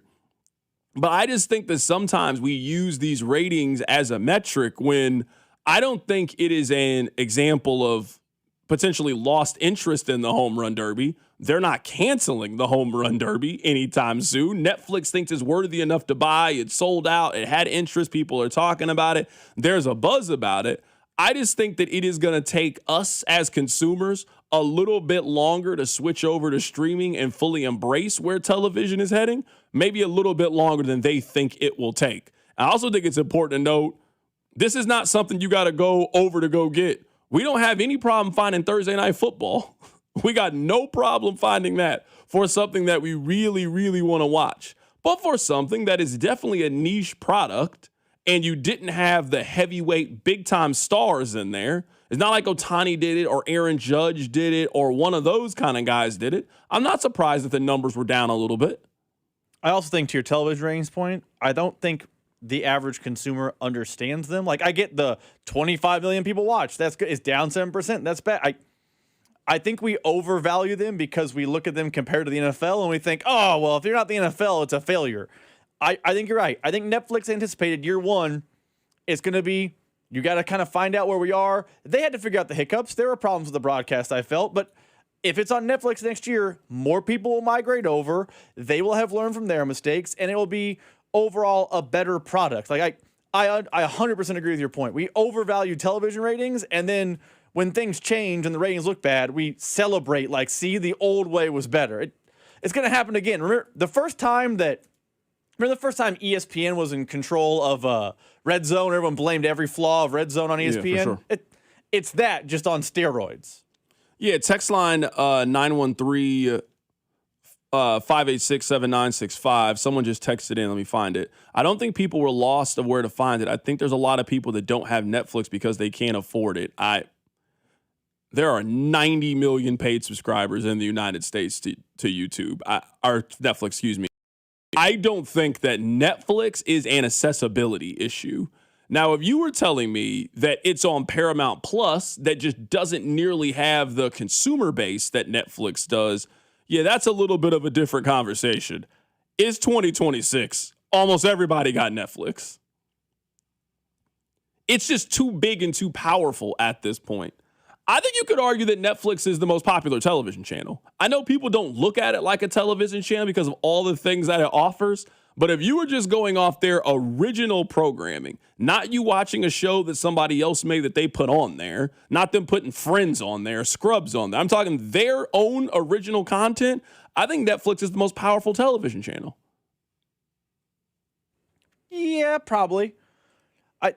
Of all the streamers, yeah. I think they've kind of tried to pivot into movies, which has kind of been a problem for Netflix. But yeah, I would say of the traditional ways to watch television, Netflix was the first and probably the most prevalent in people's lives. Yeah, text line says most people on Netflix aren't there for sports. I think the point is now to get you over there for sports. I'm with you. There also isn't usually a lot of sports content over there. That's why they're investing in it. That's why they have the Christmas Day games to get you into it. That's why they get the Black Friday game to get you into it. So yeah, you usually aren't going to watch most sporting events on Netflix. They don't have a whole lot. They are in the event business. They're not really in the game business. They're not really in, hey, you can watch Royals and Tigers here on a Tuesday. They have one baseball game this year on Netflix. It's the Field of Dreams game, which obviously makes a lot of sense given the kind of company that they are, that it's a movie tie-in, and now Netflix wants to do it. They're showing one baseball game this year. They're showing 2 NFL games this year, 3, because they have the one in September as well. So yeah, I'm with you. That's not traditionally where people go, but Netflix is only going to continue to grow in their sports coverage. It isn't getting smaller.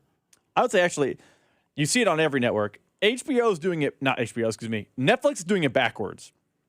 And the fact that they have a popular catalog of television shows, and now they're hoping to get sports fans to come over. The other streamers are doing the opposite. Like, Peacock has TV shows. They're using sports to promote them, where Netflix is using its existing catalog to promote sports. It'll be interesting to see how it works out. I want to circle back, though. Do you think HBO Max is more popular than Netflix, or is No. I just think a lot of it's just like, here, we can look it up. How many subscribers do you think HBO Max has? I bet it's 75-ish million is my guess. I think it's a lot less than that. I have no idea what the... Hold on, I'll pull it up here. 59.2 million paid subscribers compared to the 80 for Netflix. Like, Netflix just has... Netflix is the originator of streaming television. So you've just had so many people that were grandfathered in that have just had Netflix from when you used to get the 1 DVD or 2 DVDs a month, that when they started to switch over to it, you just continue to have Netflix. Like, at this point, I've had Netflix for 15 years I've been paying for it. Like, it's just not something I think about anymore. Through all the changes, through all the shows, through everything that they've gone through over the last couple of years, there's just a lot of people that are grandfathered into this. We had this conversation a couple days ago. More people watch Netflix at night than watch any one individual channel. Again, people are watching it for different reasons, watching it for this reason. So with that kind of subscriber base that you already have, and that kind of engaged subscriber as well, that's what makes it different. Rob, how much How much CBS do you watch if you're not watching sports? None. Like, how much Fox are you watching if you are not watching it? None. Whether you are watching Netflix, you're watching it for a game, you're watching it for a fight, you're watching it to watch this guy climb up a building, you're watching it because they just put a movie on there you want to watch, you're watching it because of the most recent limited series that everybody is talking about. It's not just how many people have Netflix, it's how many people are constantly engaging in Netflix. We are always talking about it. It's always a Making a Murderer. It's always The Crash. It's always some limited TV show that this week you got to watch and they got another one. There's always a documentary that's coming out in 2 weeks that you're like, oh, I can't wait to see the Johnny Manziel documentary. Netflix is a fantastic place to be hosting your content. So I understand why baseball is doing it. And if you're telling me that it's a one-off hit where they're down 7%, then if you keep doing it on Netflix and then next year you get Ohtani to do it, 1 year you get Judge to do it, you'll see the ratings bounce back. It's not like the home run derby has been some big ratings boost anyway. 3.5 million people watched it last year. We ain't been watching the home run derby anyway as Americans. All right, coming up at the top of the hour, I want to know this. Is it possible that if you are under 40 years old, you have seen the greatest athlete of all time at almost every single sport? We'll talk about it. Keep it right here, it's The Drive. The Drive with Carrington Harrison on your home for Chiefs football. 96.5 The Fan. Here's your traffic report on 96.5 The Fan. Brought to you by SWL Injury Law, the car crash kings. It's what they do. Visit SWLinjurylaw.com. This one brought to you by Conley Plumbing Solutions, your neighborhood plumber. ConleyPlumbingSolutions.com. New crash downtown, 35 southbound, just past 20th. Right lane is blocked. We've got the crash that is 35 northbound at 95th. Okay, you'll tap your brakes there. I'm Val with traffic on 96.5 The Fan. Community Blood Center has declared a blood emergency as our community faces a critically low blood supply. The Chiefs, KC Current, Sporting KC, and the Royals are partnering to urge KC fans to donate blood. And thanks, donate now through July 19th to receive a We Bleed KC Stadium bag. While supplies last, let's get out and save some lives. Walk-in donations are available at any of our centers, or schedule an appointment online at savealifenow.org. Look who has extra pep in their step. Well, I just finished my to-do list. Gas tank is full, tonight's dinner plans are set, grocery shopping is complete, and I even got everything for those barbecues and pool parties we have planned. You know what's even better? What? Every one of those stops gets me a bit of money back. How are you doing that? By using Upside. Upside? What's that? It's a free app where I earn cash back on gas, groceries, and dining out. They even gave me a cashback bonus on my first grocery trip. So that extra pep comes from all that cash back. Looks like I need to download Upside. You really do. Earn cash back on errands and everyday essentials. Download Upside and use promo code TUNEIN5 to earn an extra $5 cash back on your first purchase at one of over 100,000 available locations. That's promo code TUNEIN5 for an extra $5 cash back. Remember, use promo code TUNEIN5. Offers vary by user and location at participating merchants. Go to upside.com for terms and conditions. And the match is about to begin. Most of the team is out with COVID-19, so there'll be some substitutes tonight. What's this? We have an unexpected guest on the field. It's a dog. Well, they could do with extra players. She's going for the ball. Are front paws hands or feet? Soccer season is full of surprises, and COVID-19 could be one of them. If you test positive, prescription medications may help. Ask your doctor if they're right for you. Learn more at PfizerForAll.com. Sponsored by Pfizer. New Game Plus with Oxy makes your laundry smell incredible and fights stubborn smells, like the ones your dog Biscuit brought into your freshly made bed last night. But you wash that all away with Game, and now you're drifting asleep to the scent and sound of waves. Ah, no, that's the dog licking your ear. Biscuit. It just might be our greatest scent ever. Now with odor fighting power. New Game Plus with Oxy. Sniff the difference. America is turning 250 this year, and Circus Sports is celebrating by offering all users in Missouri $250. Dane Hughes here, and for everyone in Missouri, all you have to do is deposit $250 on your Circus Sports app. Then play through that deposit. Once you do, Circus Sports will reward you with $250 right in your account. This is available for everyone in Missouri, new and existing users. Celebrate 250 years and find out more at circusports.com today. Must be 21 or older in Missouri. Gambling problem? Call 1-800-GAMBLER. I hope you are sitting down. The ACA Marketplace has announced significant increases on monthly premiums, with deductibles over $10,000. You can enroll with Matt B. and KC at BBS Insurance's Freedom of Choice plan now. You don't have to wait. Their plan lets you use any doctor, has zero outpatient deductibles, and is 30 to 60% lower cost than most Obamacare plans. Also, there's no income disclosure required, so no potential tax penalties. If you're a small business owner or pay for your own health insurance, you're uninsured, you're on COBRA, or your employer coverage is just too expensive, call Matt B. and KC for an instant quote over the phone. 816-205-4664. That's 816-205-4664. Or go to bbsinsurance.net. That's bbsinsurance.net. They will customize a plan chosen and managed by you, not the government. This is Michael Waka from the Kansas City Royals, and you're listening to 96.5 The Fan. KFNZ FM and AM, HD1 and HD2 Kansas City, an Odyssey sports station. All right, I want to go through this exercise with you guys. Is it possible that if you are under the age of 40 years old, you have seen the absolute greatest performer in their individual sport in the history of their sport? If you're a soccer fan, for example. Now, I can't speak to Pele. Sure, he was phenomenal.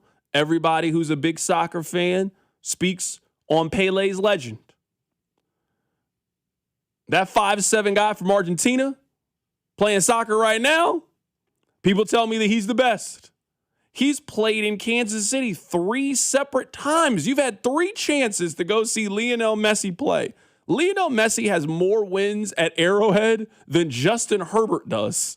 He has more wins at Arrowhead than Derek Carr had in his entire career. So if you're a soccer fan, if you're under 40 years old, you've had a chance to see the greatest soccer player of all time.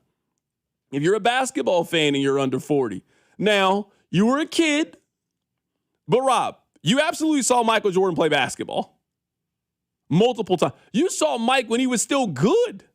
It's not like we're just talking about you saw Wizards Mike. No, you saw Mike with the Bulls. Some of you think that LeBron's the greatest player of all time. You haven't seen LeBron play? LeBron was in the 2003 draft. So basketball-wise, either you think it's LeBron or you think it's Mike. That's not the purpose of this. You have seen both of them play if you were 39 years old.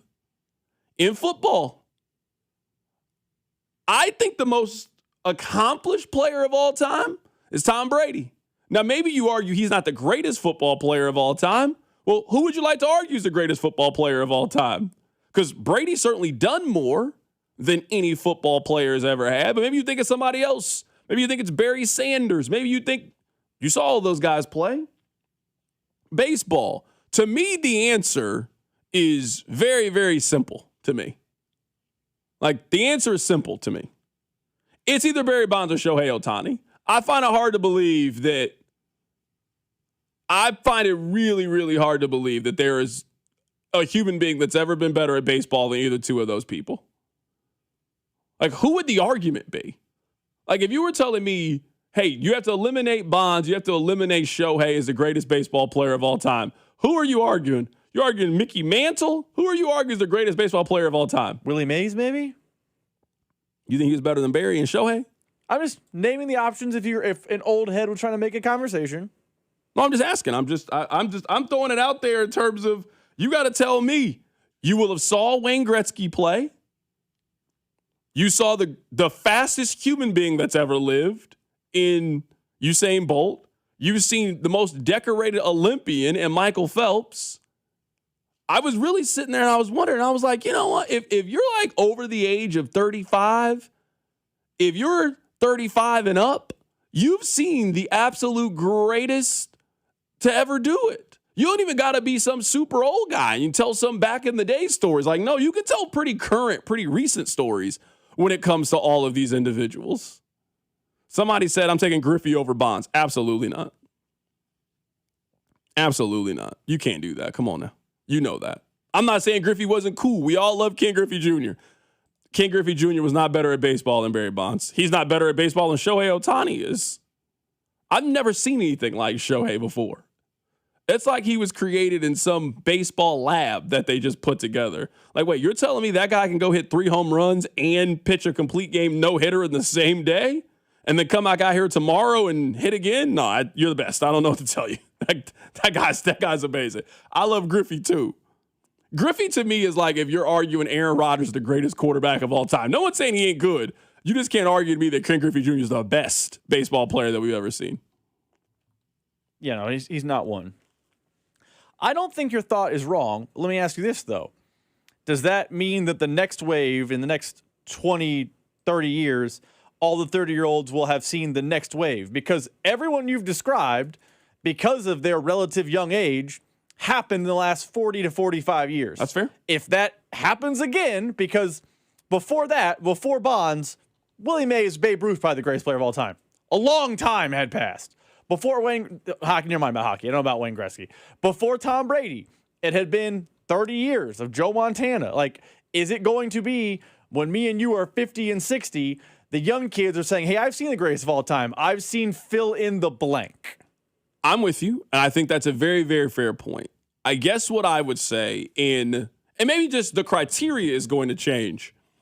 It's going to be really hard to tell 71-year-old Carrington Harrison about this young hotshot quarterback that you guys have that won 3 championships. Because I'm going to tell you the story about Tom that went to 10 of them and won 7 of them and won 1 when he was 40-something years old and nobody gave him a chance to win a Super Bowl. What would have to happen for somebody, what would have to happen, Rob, for it to be unanimous that player is better than Michael Jordan? Because think about it. Eventually, Tom had 4 championships and it was still a debate. But then when Tom had the comeback victory against the Falcons, everybody just started to agree. Yeah, that guy's the best. We've never questioned it. Tom Brady's been the greatest quarterback that we've ever seen for 10 years now. What would have to happen? What would have to happen in that moment for the next person to erase Tom Brady from our memory? What would have to happen for the next person to erase Michael Jordan, where it is then understood, hey, Mike was great. The same way we all respect Joe Montana. Everybody acknowledges Joe was great. Nobody has Joe Montana number 1 on their list anymore at quarterback. Everyone has conceded that Tom's the number 1 person. That's a great question. I don't know I have an answer. Because, and I'm not trying to get into a whole LeBron-Jordan debate. LeBron's been incredible. There's a debate. Mahomes has been incredible. There will be a debate between he and Brady for a long, long time. You're seeing on the text line right now a debate about Barry Bonds. So I don't know in any sport, and maybe it's just me being a victim of the social media and internet world we live in right now. I don't think we're ever going to see something happen where we all just unanimously shift over and say, oh, yeah, it's him now or her now. Like, people will just now be entrenched and argue forever. So I don't know what would have to happen because I don't know it's ever going to happen where people get unanimous and feel one way anymore. Yeah, no, I mean, I'm certainly with you. A lot of people are making the argument against Bonds just because of the steroids. I guess it just doesn't bother me. I know it bothers some of you guys. It just doesn't really bother me. I just look at the numbers. I was there. I know what I saw. And Barry Bonds' career average is 298. He hit 762 home runs and has almost 2,000 RBIs. I'm sorry, that guy's the greatest baseball player I've ever seen. Before Shohei appeared. Now, Shohei, he obviously doesn't have the career lifetime achievement stats the way that Griffey does. Like, he hasn't passed him in home runs or hits or any of those things yet. Same thing with Barry Bonds. It would just let's say that Shohei retired at the end of the year and you're trying to explain it to somebody that wasn't around. Yeah, it's going to be real easy to explain it to you why that guy.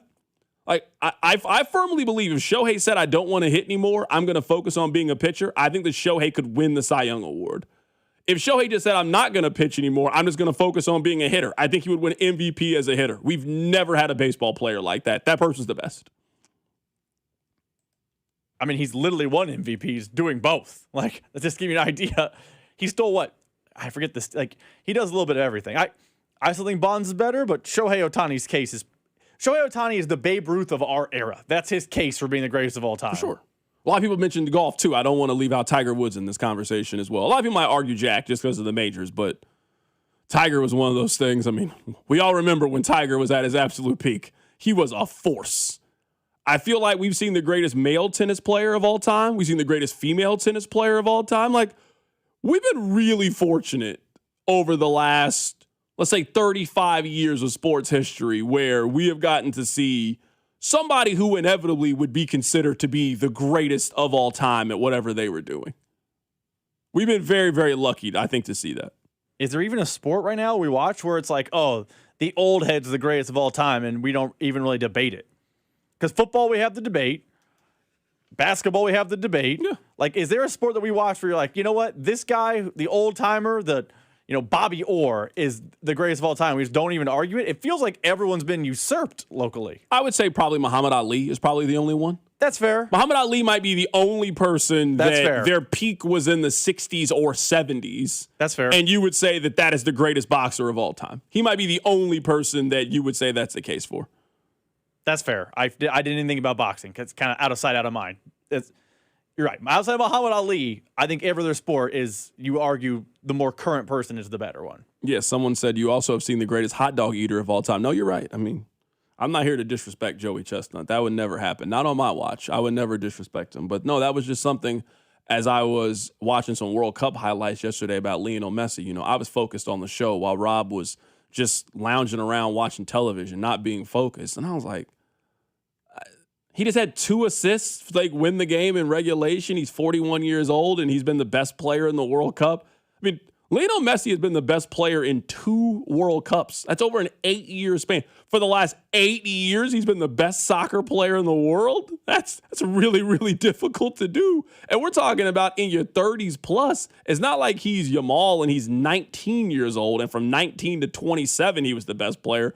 No, at 34, he was the best player. At 39, he was the best player. At 41, he's the best player on the field. He just kind of walks around for most of the game and then just decides, hey, maybe I should do something now. And he does something, Rob, almost every single time. Have you seen the video of after England scores, there's a foul at midfield, and a bunch of players getting together, having a little chit-chat, a little chin wag, and Jude Bellingham says something to Lionel Messi, and you can see his energy change. It was like in that moment he decided, okay, I'm going to turn on now. Because since that moment on, it was an onslaught for Argentina, including the assist. Just, he's different, man. I know I saw him from an MLS game. I'm very happy as a soccer fan I can walk away saying I've seen Lionel Messi play live. Yeah, this is a really interesting text to me. I feel we've crowned a lot of people the best before their careers are over. Shohei isn't a top 10 player in baseball history if he retired. We project and assume that the stats will continue, but they absolutely could fall off for anyone in any sport. Shohei needs to put in another 7 to 10 years. Longevity is part of the greatness. Yeah, I disagree with some people. I don't need to see too much more of Patrick Mahomes to tell you that Patrick Mahomes is already one of the 5 greatest quarterbacks in the history of the league. I think we've already seen enough of Patrick Mahomes. I think it's a little bit of a balance, but I do think there's some people that show so much greatness pretty early on in their career. It's kind of past early, I would say, with Shohei. I mean, Shohei's been in the league since 2018. I mean, since 2018, when he first got over here with the Angels, 2 World Series championships, 4 MVPs. He's already hit 3 home runs. I don't really need to see too much more of Shohei to determine where he is historically. Now, I'm with you. He's not going to have the compiler stats of somebody that played 20, 25 years or so.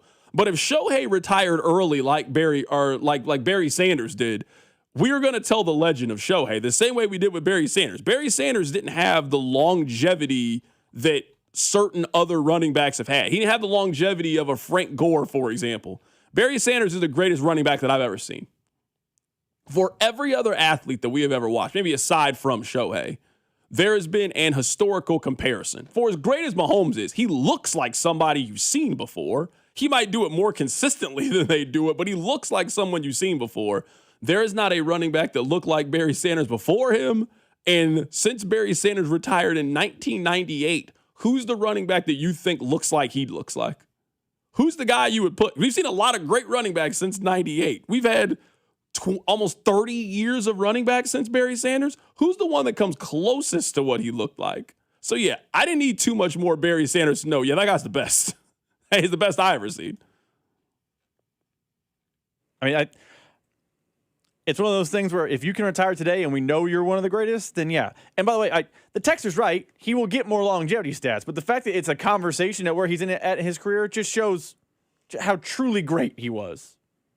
Coming up on the other side, Rob, let's get back to a little bit of football here. Nate Taylor was on the midday show earlier today. Field Yates was also on the station earlier today. I also have a question about how you would handle a text message. We'll get to that next. Keep it right here, it's The Drive. The Drive with Carrington Harrison and Rob Brenton. You losers is what you are. On your home for Kansas City sports, 96.5 The Fan. You're listening to 96.5 The Fan from the DM Injury Law Studios. Mike's got this. Car, truck, or motorcycle wreck? Remember, Mike's got this. 816-888-7500. Mike's got this. On the biggest stage in the world, FanDuel is changing the game because sometimes your player gets subbed off, and that means your bet goes with them. Well, not anymore. With FanDuel Super Sub, if your player is subbed out, your bet stays in. That's right. Even if your player leaves the match, your bet continues on with the substitute. So you keep your bet alive, and it keeps you in the action for even longer. So now you're in it until the final whistle. The Super Sub covers the entire game, including extra time. This summer is going to be a lot of fun, and it's going to be even better with our friends over at FanDuel. All you need to do is visit FanDuel.com/local to get started now. Look for the yellow Super Sub icon on the same page and the My Bets page. If your player leaves the match due to substitution or injury, your bet automatically will transfer to the substitute who replaces that player. Go to FanDuel.com/local. Let there be goals this summer for the World Soccer Championship with FanDuel. FanDuel is the official sportsbook of 96.5 The Fan. 21 in President, Missouri. Gambling problem? Call 1-800-GAMBLER. What do parents think of back to school at Staples, where supplies start at just 25 cents? Staples has the latest laptops with up to 40% savings. I may hug the cashier. So embarrassing. It's the most wonderful time of the year. It's a wonderful time at Staples with up to 40% off select tech. Staples. That was easy. Visit Staples today or shop online and in the app. Ends 9/12. Exclusions apply. Hey, it's Rex here with Rex Buys KC. I get it. Selling your house can sometimes feel overwhelming or scary, right? I've seen it too many times. A homeowner thought they had a deal, only to have the buyer back out at the last minute. That's not how we do business at Rex Buys KC. I'm local, I know Kansas City, and I make sure every deal actually closes like it's supposed to. No hidden fees, no showings, no last-minute surprises, just a fair cash offer and a process you can count on. We buy homes in any condition and judgment-free. So whether your house needs repairs or you just want a fast, hassle-free sale, we can make it happen. If you want certainty, transparency, and someone local who actually delivers, call 816-330-6000 or visit rexbuyskc.com. Rex Buys KC, helping people make smart choices one home at a time. 816-330-6000 or rexbuyskc.com. For adults with Crohn's disease or ulcerative colitis symptoms, every choice matters. Tremfya offers self-injection or intravenous infusion from the start. Tremfya is administered as injections under the skin or infusions through a vein every 4 weeks, followed by injections under the skin every 4 or 8 weeks. If your doctor decides that you can self-inject Tremfya, proper training is required. Tremfya is a prescription medicine used to treat adults with moderately to severely active Crohn's disease and adults with moderately to severely active ulcerative colitis. Serious allergic reactions, increased risk of infections or lower ability to fight them, and liver problems may occur. Before treatment, get checked for infections and tuberculosis. Tell your doctor if you have an infection, flu-like symptoms, or need a vaccine. Explore what's possible. Ask your doctor about Tremfya today. Call 1-800-526-7736 to learn more or visit tremfyaradio.com. This is the story of the one. As a maintenance engineer at a beverage manufacturing plant, he starts his day knowing every line is ready to run because Grainger delivers the industrial-grade products he needs to keep mixers, conveyors, and packaging equipment moving. With Grainger's vast selection of bearings, belts, and motors, he keeps operations running smoothly, so nothing grinds to a halt. Call 1-800-GRAINGER, click Grainger.com, or just stop by. Grainger, for the ones who get it done. Here's a World Soccer Championship Team Spotlight, brought to you by the first ever Infiniti QX65 and by Lowe's. Members get more at Lowe's. Spain enters the knockout stage as one of the tournament favorites, a beautifully balanced side built on fluid possession and quick movement. La Roja has controlled matches with technical precision, and its depth across every position makes Spain one of the teams to beat. Here's your traffic report on 96.5 The Fan. Brought to you by SWL Injury Law, the Car Crash Kings. It's what they do. Visit SWLinjurylaw.com. We've got a multi-car crash now to watch for. 435 southbound just past 210 Highway. 2 left lanes are blocked up there. Okay, the crash now south of Overland Park. Still there. 35 northbound at 95th. You'll tap your brakes there, and southbound side very heavy. I'm Val with traffic on 96.5 The Fan. Hey, it's Chris Jones from the Kansas City Chiefs. Welcome back to The Drive with C-Dot on your home for Chiefs football. 96.5 The Fan. Text line 913-586-7965. C-Dot, saying that Barry Sanders is the best running back you've ever seen is one of the craziest things I've ever heard you say, and I've heard you say a lot of crazy things. Rob, do you think that person's 12? I'm just wondering. You can't have seen Barry Sanders and then come to that opinion. I'm not saying I've never given some crazy takes before. That kind of comes with the territory. Saying that Barry Sanders is the best running back I've ever seen is not one of the 100th craziest takes I've ever had on this show. I'd like to know who he has as the best he's seen. You're not calling him the greatest of all time. You're saying the best you've seen. I want to know who he's seen. You're like, oh, that made my jaw drop. Yeah, I think Barry still might be the best, even if we're like arguing those things. Like, just sit down for 10 minutes and watch Barry Sanders run. Just sit down and do that, and then go on his Pro Football Reference page.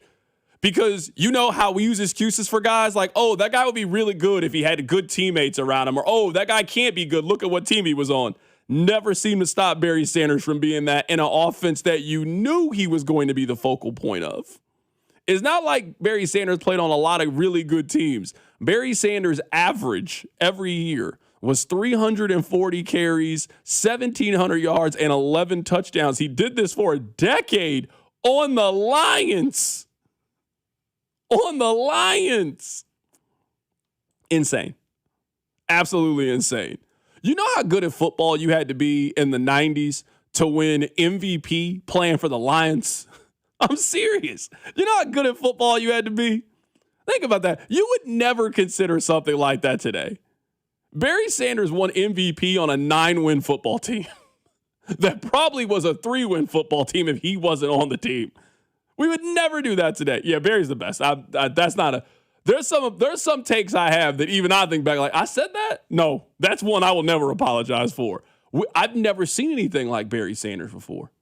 It's like watching a high schooler go down and play with elementary school kids. That's what watching him play in the NFL is. You're not supposed to make. There's some football players, they're so good at it, you're not supposed to make other pros look that way. It's like that one clip, I'm sure by now everybody has seen it. You know that one clip with Reggie White where Chris Carter tries to come block him and he just throws Chris Carter into Dante Culpepper and then sacks him? You're not supposed to do that to other grown men. He grabs Chris Carter and uses him to help get a tackle. There's some people that are just different. Barry's at the top of, he's just different. That's how Randy Moss is. He's just different. I'm trying to find it. There was a time where, listen, I'm not discounting Barry Sanders pro, but if you look at Barry Sanders' game logs in college, they are literally hilarious. I'm trying to find the splits because For as good as he was in the pros, his college stats might actually be funnier. I know you and I argue a lot about like Cam Newton and Joe Burrow. Barry Sanders' senior year or his last year at Oklahoma State is the best year that any college athlete has ever had. Oh, yeah. It doesn't make any sense how good he was that last year at Oklahoma State. For example, if you've never looked it up before, his last year at Oklahoma State, 344 carries, 2,628 yards. He scored 37 touchdowns his last year at Oklahoma State. He averaged 7.6 yards per carry and 238.9 yards per game. Remember how good Aston Genty was a couple of years ago? That year at Boise State, phenomenal. Barry Sanders was doing that in the Big Eight in 1988. I finally found the stats. In 1988, here's his game logs. His worst rushing day of the season at Oklahoma State. Oklahoma State, Power 5, Big 12. His worst day as a rusher was against, actually, Missouri. I knew this. Where he had 25 carries for 154. So he was still good. They did a good job that day against them, though. You can't be mad at that. If somebody averages 239 yards and you hold them to 150, I would say you did a good job. If somebody averages 60 points per game and you hold them to 45, you did a pretty solid job defensively against them. Other schools should be copying what you were doing. Also, Mizzou lost 49-21, so maybe he got a little more, would have got more run.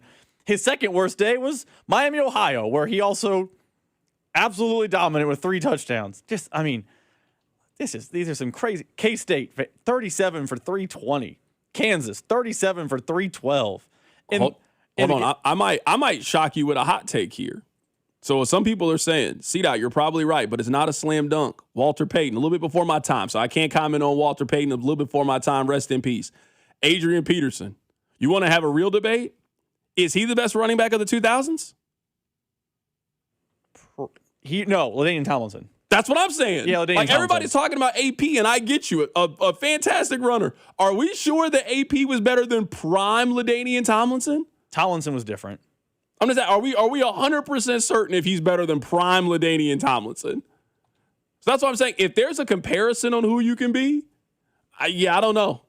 Because prime LT, and I'm Chargers dot. I got to be Chargers dot. A prime LT was going to get you 1,500 yards, and he was going to get you 600 yards through the air.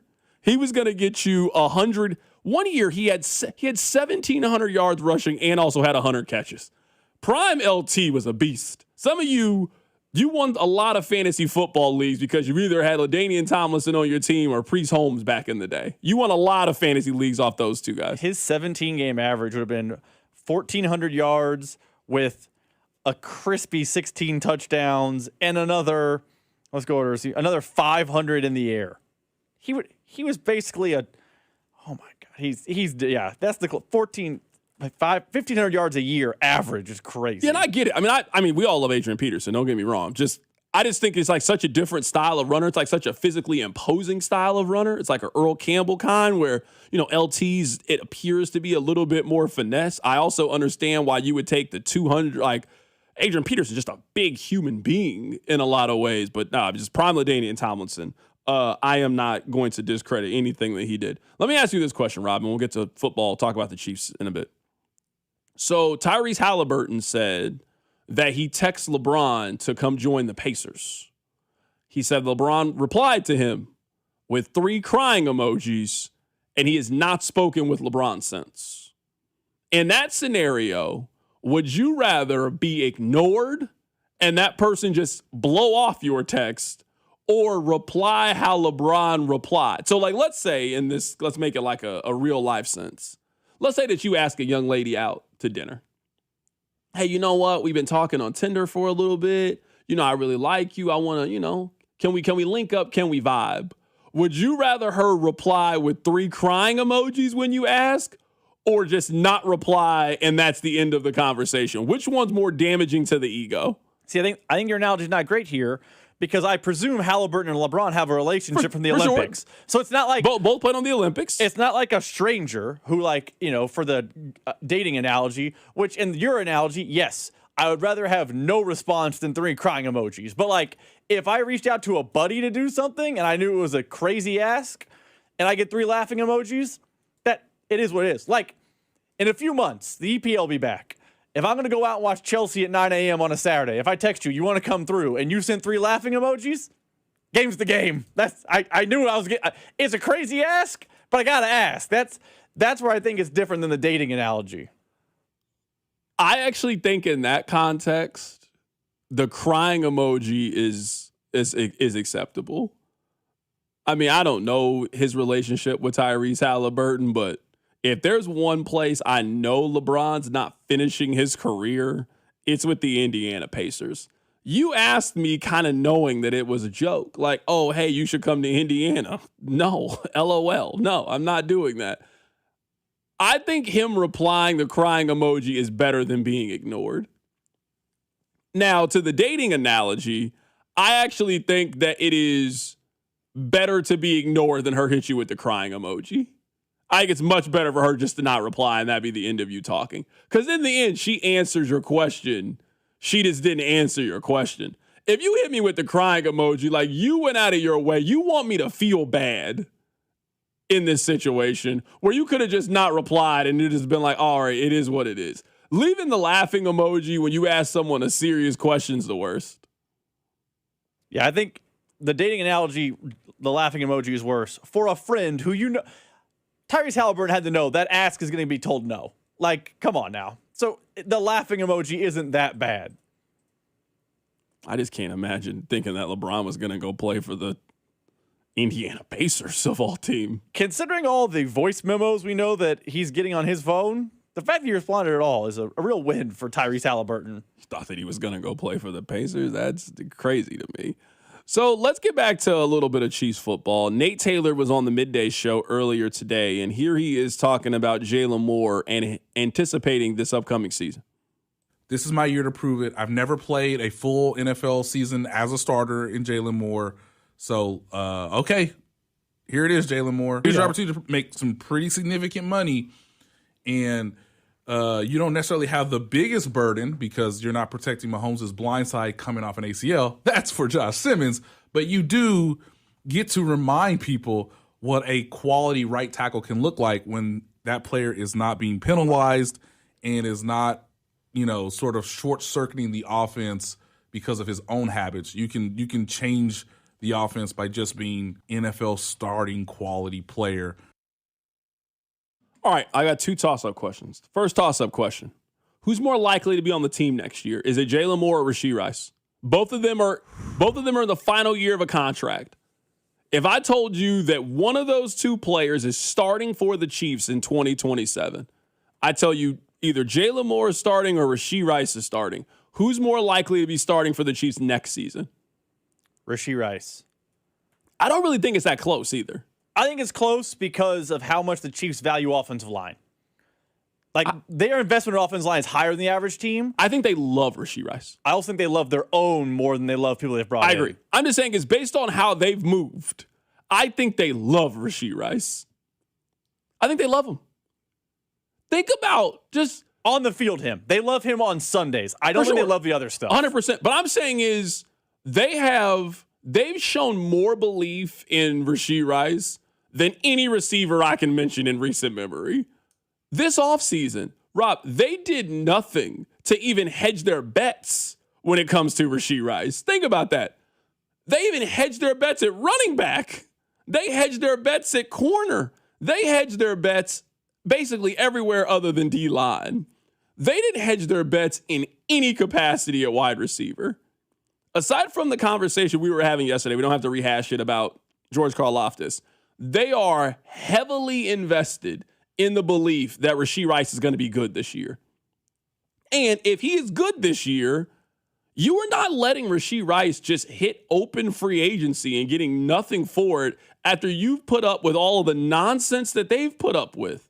Let's say that Rashee Rice goes out and balls out this year. Let's say he has 1,200 yards. That's not unrealistic. Say he has 1,200 yards this year, and he is a top 10 fantasy wide receiver, which, again, not outside the realm of possibility.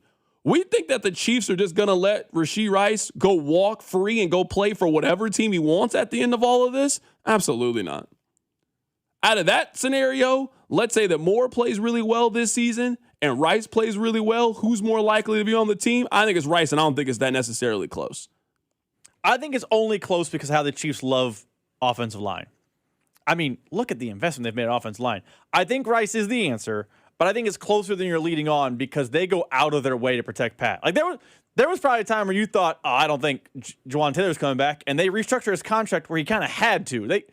They kind of have always thought do more with offensive line than most teams. Rice is the answer, but I just don't think it's the blowout you think it is. Yeah, I guess I bring it up is at some point, are they going to say no to paying an offensive lineman? They have not done it yet.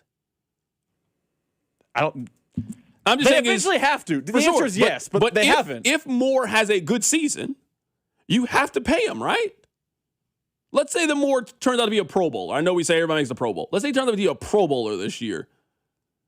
You're not getting him for the cheap next year. He's finally shown, like, think about what you gave me when I was a backup for the most part. Now I've shown you I can be a starter. Yeah, you're paying him. And we think they're going to be in a scenario where in 2 years, give or take, their left tackle's going to be on a second contract, their center, their right guard, and their right tackle. They're going to have a whole lot of resources tied up into it.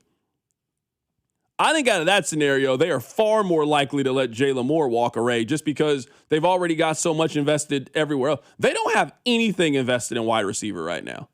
Everybody is on a rookie contract or a mid-tier veteran deal like Tyquan Thornton. But Rice hasn't made NFL money yet. Worthy hasn't made NFL money yet. Jalen Royals, they got bargain basement at wide receiver. If there's one place next season they can spend a little money on, it's going to be wide receiver because they haven't really invested in wide receiver since Tyreek Hill's second contract and the tapes came out. That's the last time they put real money into wide. I guess they invested in Sammy Watkins too. Yeah. That's about it though. So that's why I just bring up with Rashee Rice. Like someone texted this in, there's no chance that Rice is on the team next year. I don't know if that's the case if he's really good. If it's what he's been so far, then yeah. But I would say Rice hasn't really made a decision tough for them. If he plays really well this offseason, he makes it really tough for them, does he not? Let's say that he goes out and has 85 catches for 1,100 yards and 9 touchdowns. I don't think it's there's no chance we bring you back. I think there's we're going to franchise tag you. We're going to see if we can negotiate a team-friendly deal, but we're going to keep you on this franchise tag number, and we're not just going to let you act however you wanted to for the last 3 years, finally put it together in year 4. We got to deal with all the headaches, and now you're about to go play for the Pittsburgh Steelers, get a big-time contract, and we get nothing left holding the bag at the end of it. I find it hard to believe given how much they've invested and how much they seem to believe in his talent. I think if I were ranking the likelihoods, talking about Rashee Rice specifically here, the most likely outcome is he gets the tag. Like 80% chance he gets the tag. Even if he is just what he's been. Let's say he's rookie year Rashee Rice, which is what, 950 basically? Basically a 1,000-yard season. Let's round up. If he's a 1,000-yard guy next year, I think he's getting the tag. They've basically prepared themselves for him to get the tag. Who else on the roster would you give a franchise tag to? He's the only candidate. So I'm with you. I think at the end of next year, he is going to get the franchise tag. But I think to the texter's point, I don't know he's ever getting a long-term deal in Kansas City because of all the headache stuff, but I definitely think he's more likely than not on the roster next year, just on a very expensive 1-year franchise tag. Yeah, I guess I would this would be my prediction. I know we're playing the numbers game, hypothetical. It's the only game you can play in July. I think they franchise tag him. I agree. I think if he has over 1,000 yards, they are franchise tagging him with the expectation that we are going to keep him. Kind of like what we saw happen with George Pickens. George Pickens was not being shopped around. They franchise tagged George Pickens with the belief of we are keeping him. Like just because you put him on the tag doesn't mean you have to negotiate a long-term deal. And I'm going to guess Rashee Rice will run to sign the tag. He's going to get $20 million guaranteed for 2027. Given all the financial situation we know that he's been in for the last couple of years, he's running to collect that money. He will show up. You have to show up once you sign the tag. Text line 913-586-7965. But C-Dot, when have we paid wide receiver? If he balls out, then another team will pay him. They also really haven't had many wide receivers that you would want to pay over the last 10 years. Just the one. And this is what you want to pay. They then paid him the first time. Mm-hmm. They were willing to pay him the second time. It was just when he woke up and said, I want to be the highest paid wide receiver in the league, that they finally were ready to walk away from the table. That's the part about Tyreek Hill that I think we always underestimate. They were willing to give Tyreek Hill $28 million a year. They weren't willing to give him $30 million a year. So at some point, you might really want a house. You might really want the car. But if the seller keeps jacking the price up, you've got to show a willingness to be able to walk away from the deal and let somebody else buy the house. That's what I think they let happen. But since then, what wide receiver would you have wanted to pay? I mean, there hasn't been one. Now, maybe the argument is they could have gone outside of the camp and then paid somebody that way. Like, instead of getting Juju, they could have got this person, but they've just invested that money on offensive line. Like, the money they could have spent on wide receiver was money they spent to sign Creed Humphrey. The money they could have spent to get a big-time wide receiver, they could have got DK Metcalf, potentially. You spent that money on getting Trey Smith. But this upcoming offseason, not the one we're in now, the one next year, they're going to have to start making wide receiver decisions. Like, you can't have 2 years of not bringing in any wide receivers, especially when Rice's contract is up. You got to make a decision about Xavier Worthy and a fifth-year option on what you're going to do. You're probably, and then I would say this time in the year, we'll find out if Jalen Royals is going to help you or not. We're not selling this Jalen Royals dream if in 2026 has 175 yards. No, you've been 2 years in the offense. You're a mid-round pick. You haven't done nothing. We got to move on, and we got to find somebody else. Also, something to consider here with why I think Rashee Rice, and we're on the same page, gets tagged. If Travis Kelce is going to fade off into the sunset, you're going to go into 2027 with no Rashee Rice, no Travis Kelce, Xavier Worthy, Jalen Royals. Like, they would probably want a little more known commodity at pass catcher for Patrick Mahomes heading into 2027. Maybe Kelce comes back in 2028. I just don't think that's happening. So I think when you could look at all the factors, some form or fashion, Rashee Rice is back on the roster in 2027. I just think the tag is the most likely outcome. Yeah, someone on the text line says, I hope they don't get him for a tag. They can get him for around $12 million a year. I mean, that's what Darius Slayton got. That's what Rashad Bateman got. Rashee Rice ain't going for that cheap. I saw that text. I ignored it. There's no world in which he's getting $12 million a year. That's way too cheap. He's been more productive than that. Yeah, and I guess just at this point, and I understand, like, we have the computer right here with us, like, the high-end market for wide receiver right now is at $42 million.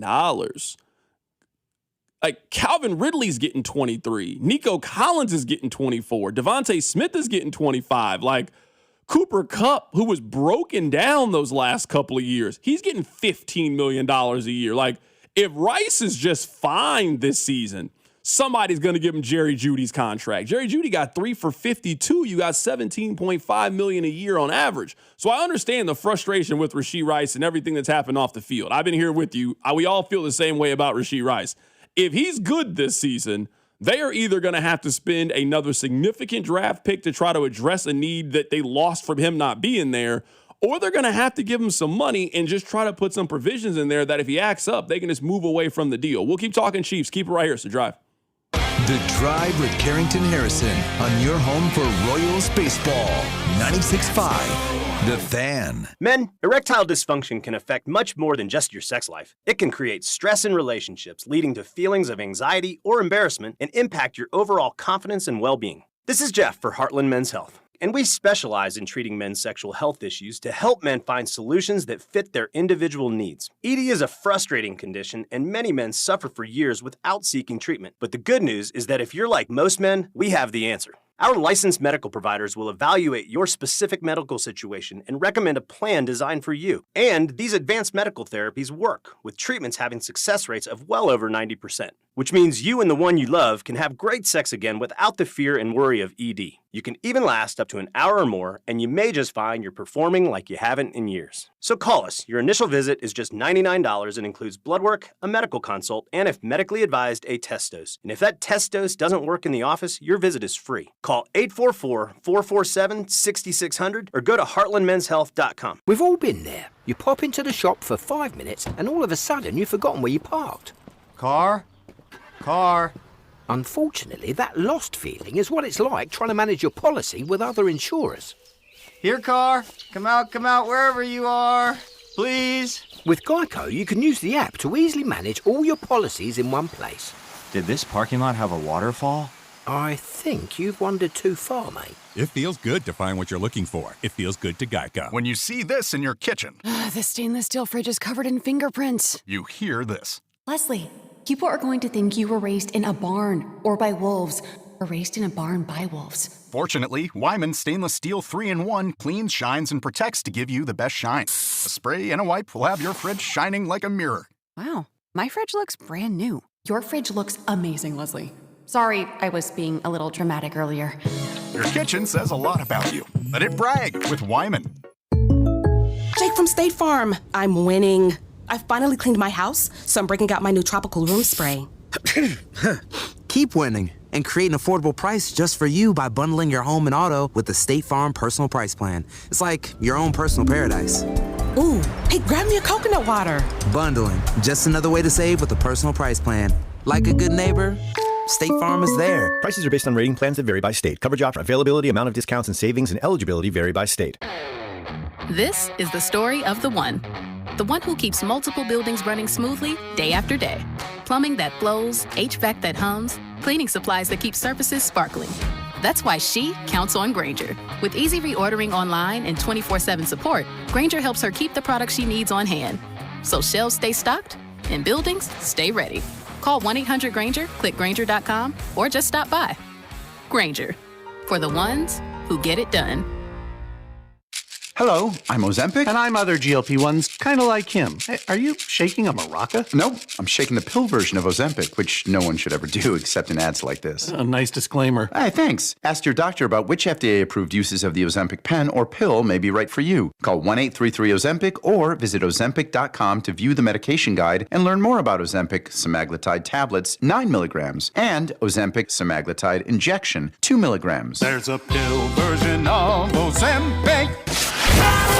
Here's your traffic report on 96.5 The Fan. Brought to you by SWL Injury Law, the Car Crash Kings. It's what they do. Visit SWLinjurylaw.com. We've got the two-car crash Kansas side of things. K7 southbound just past Parallel Parkway. Left lane is blocked, and the multi-car crash working out near Independence. 435 southbound just past 210 Highway. You've got two left lanes blocked here. I'm Val with traffic on 96.5 The Fan.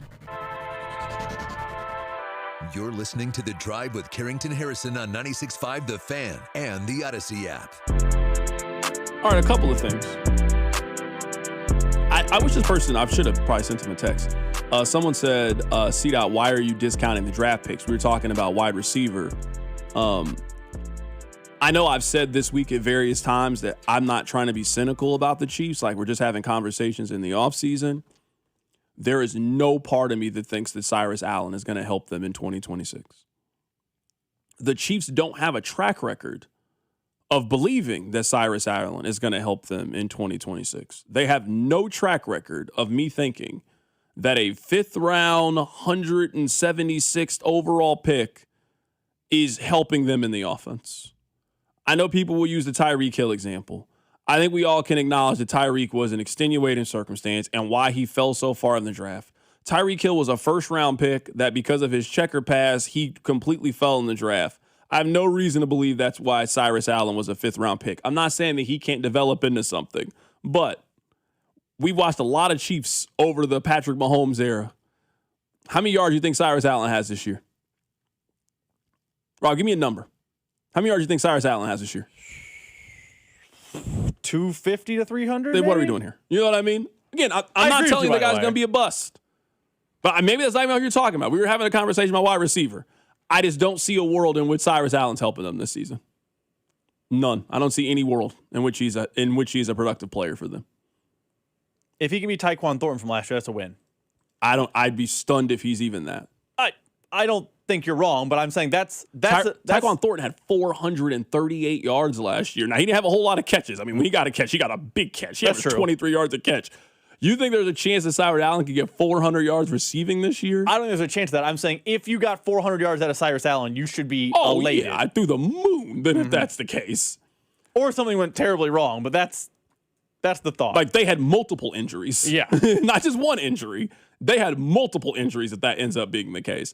When you think about it, I would say that the Chiefs in 2027, they will likely have to spend money at the at 2 of the 3 most expensive things on the field. They've already spent money at quarterback, right? We're not worried about that. They just had a new contract. They'll always manipulate the books to figure it out. They will likely have to spend some money at wide receiver, and wide receiver right now is crazy. We're talking about they're going to franchise tag Rashee Rice. That's a $26 million commitment, fully guaranteed you're making to him. Or, Rob, if this season goes how I think it can go for them, they're going to have to spend actual, tangible, real money on defensive line. Not interior, not getting Kyrus Tonga. No, the same way that they looked at their defense and felt like they had to go spend the money to go get Frank Clark, they might have to do that same thing. You don't have 2 of those big contracts that's out there, especially when you got to take care of some other things. They might have to replace Travis Kelce next year. They might have to replace this thing. They're going to have to spend some money. But if you're looking at this as like a 2-year vacuum in a window, they're going to have to spend money at wide receiver next year. If you have no interest in Rashee Rice next year, you will likely have to spend money at wide receiver. And just, if you think they're going to be good this season, I don't know if the plan's going to be this defensive line and them spending the 28th overall pick on a rush in and then you thinking that guy's going to be an instant contributor. They're probably going to have to spend money at wide receiver or defensive line. I mean, are you sure it's an or? It might be an and proposition. Like, let's just look at the way the contracts are structured.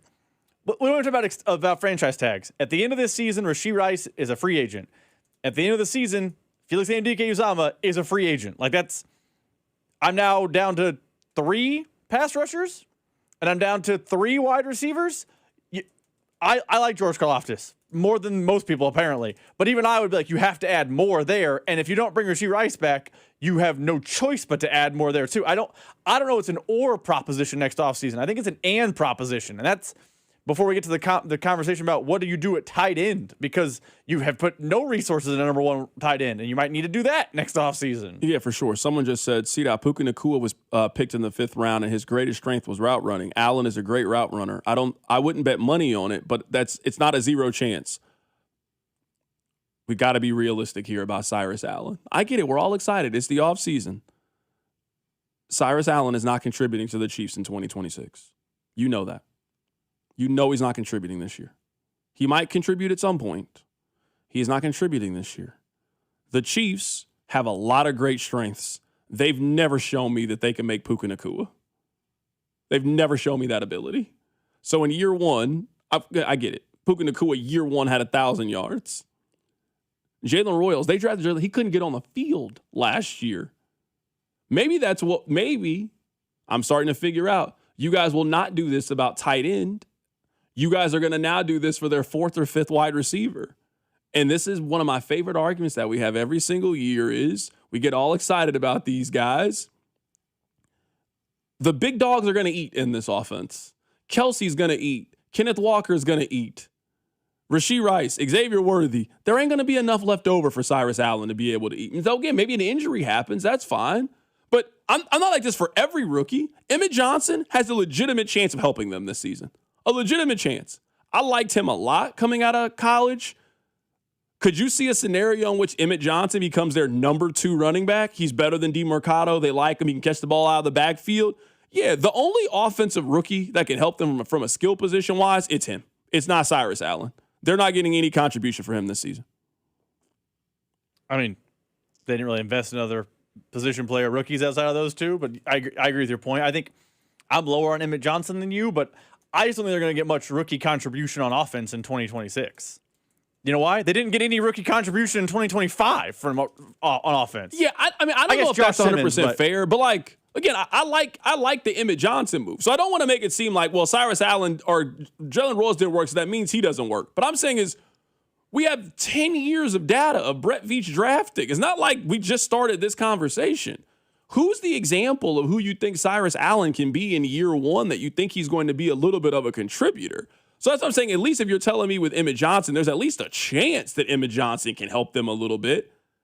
You like him. An injury happens. Maybe Kenneth Walker doesn't play all 17 games. He plays 14 games. That guy gets an opportunity and shows you a little bit of juice, a little bit of something. But Cyrus Allen's not going to get 20 targets this year. He's going to be a primarily special team guy, learn the offense, Let's see if we can see a couple promising plays, make a couple of big plays on third down. Heading into year 2, do we feel good? Basically, can he be Ashton Gelati heading into the second season? I imagine you guys feel hopeful about Ashton Gelati. I feel hopeful about him. Can Cyrus Allen be Ashton Gelati? Can he be a guy that heading into his second year, he had 179 yards and 2 touchdowns? We wanted him to get a little bit more of an opportunity, but because they've kind of moved the deck chairs around, they expect a little bit more from him, and he takes a jump forward. I think that's a realistic goal for him. Let me ask you if this number would tickle your fancy for a first year in Cyrus Allen. 299. If he got 299 his freshman year, rookie year, would you be okay with that? Because I pulled it up. The first year Noah Gray started getting run with the Chiefs. Again, number 2 tight end's different. I get it. He had 28 catches for 299 in 2022. Would you take 28 and 299 from Cyrus Allen right now? I think it's more likely that he's Byron Pringle. Okay. I think they've invested more in him than they invested in Byron Pringle. But I mean, Byron Pringle's first year, he had 12 catches for 170 yards and a touchdown. That to me feels like about what Cyrus Allen's going to do. He'll have 1 or 2 games where we applaud Mahomes for just always keeping guys open, always making guys viable, and he makes a couple of plays. And then eventually, over time, Byron kind of moved up the depth chart, and his third year, he had 42 catches for 568 yards and 5 touchdowns. That's maybe the year 1 contribution I expect from him this upcoming season. Someone said, what about DeMarcus Robinson? Let me look at what he didn't play his rookie year. 2016, he didn't play. Yeah, so DeMarcus Robinson's first year, he actually played 21 catches for 212 yards. That's basically the 2.9. Yes, that's what you're saying. Yeah. So that's a little bit more than Byron Pringle. Mm-hmm. But Byron Pringle had 170 yards his first season. DeMarcus Robinson had 212. So he had 40-something more yards than he had. And I think that feels about right to me. That's the comp. I use Noah Gray, but DeMarcus Robinson's a better comp. Coming up at the top of the hour, we'll get back to talking about the Kansas City Chiefs. We'll get you updated with everything that's going on. Keep it right here, so drive. Your off-season home for everything Chiefs football. Talking about the top story, the Chiefs, they have a new offensive coordinator. 96.5, The Fan. Here's your traffic report on 96.5 The Fan. Brought to you by SWL Injury Law, the Car Crash Kings. It's what they do. Visit SWLinjurylaw.com. We've got the 2-car crash Kansas side of things. K7 southbound just past Parallel Parkway. Left lane is blocked, and the multi-car crash working out near Independence. 435 southbound just past 210 Highway. You've got 2 left lanes blocked here. I'm Val with traffic on 96.5 The Fan. Lawman! Jungle Law! It's the Lawman. If you've been injured in a motor vehicle accident, call me ASAP. 816-816-9111. I recovered millions for my clients. Take it away. The Lawman gets results. Jungle Law team. Call the Lawman. Let the fight begin. The Lawman gets results. Jungle Law. Come see me get roasted August 1st at 7 p.m. at the Uptown Theater. Go to junglelaw.com for details. The choice of a lawyer shouldn't be based on advertisements. No! USA is up 2-0. That is the most dangerous lead in soccer. Relax, Mike. See that, Dan? My left eye is twitching. That's my warning eye. It'll be 2-2 by stoppage time. It's never wrong. With early payout from Bet365, I got paid the second they went up 2 goals. So to me, it's now the safest lead. Early payout from Bet365, huh?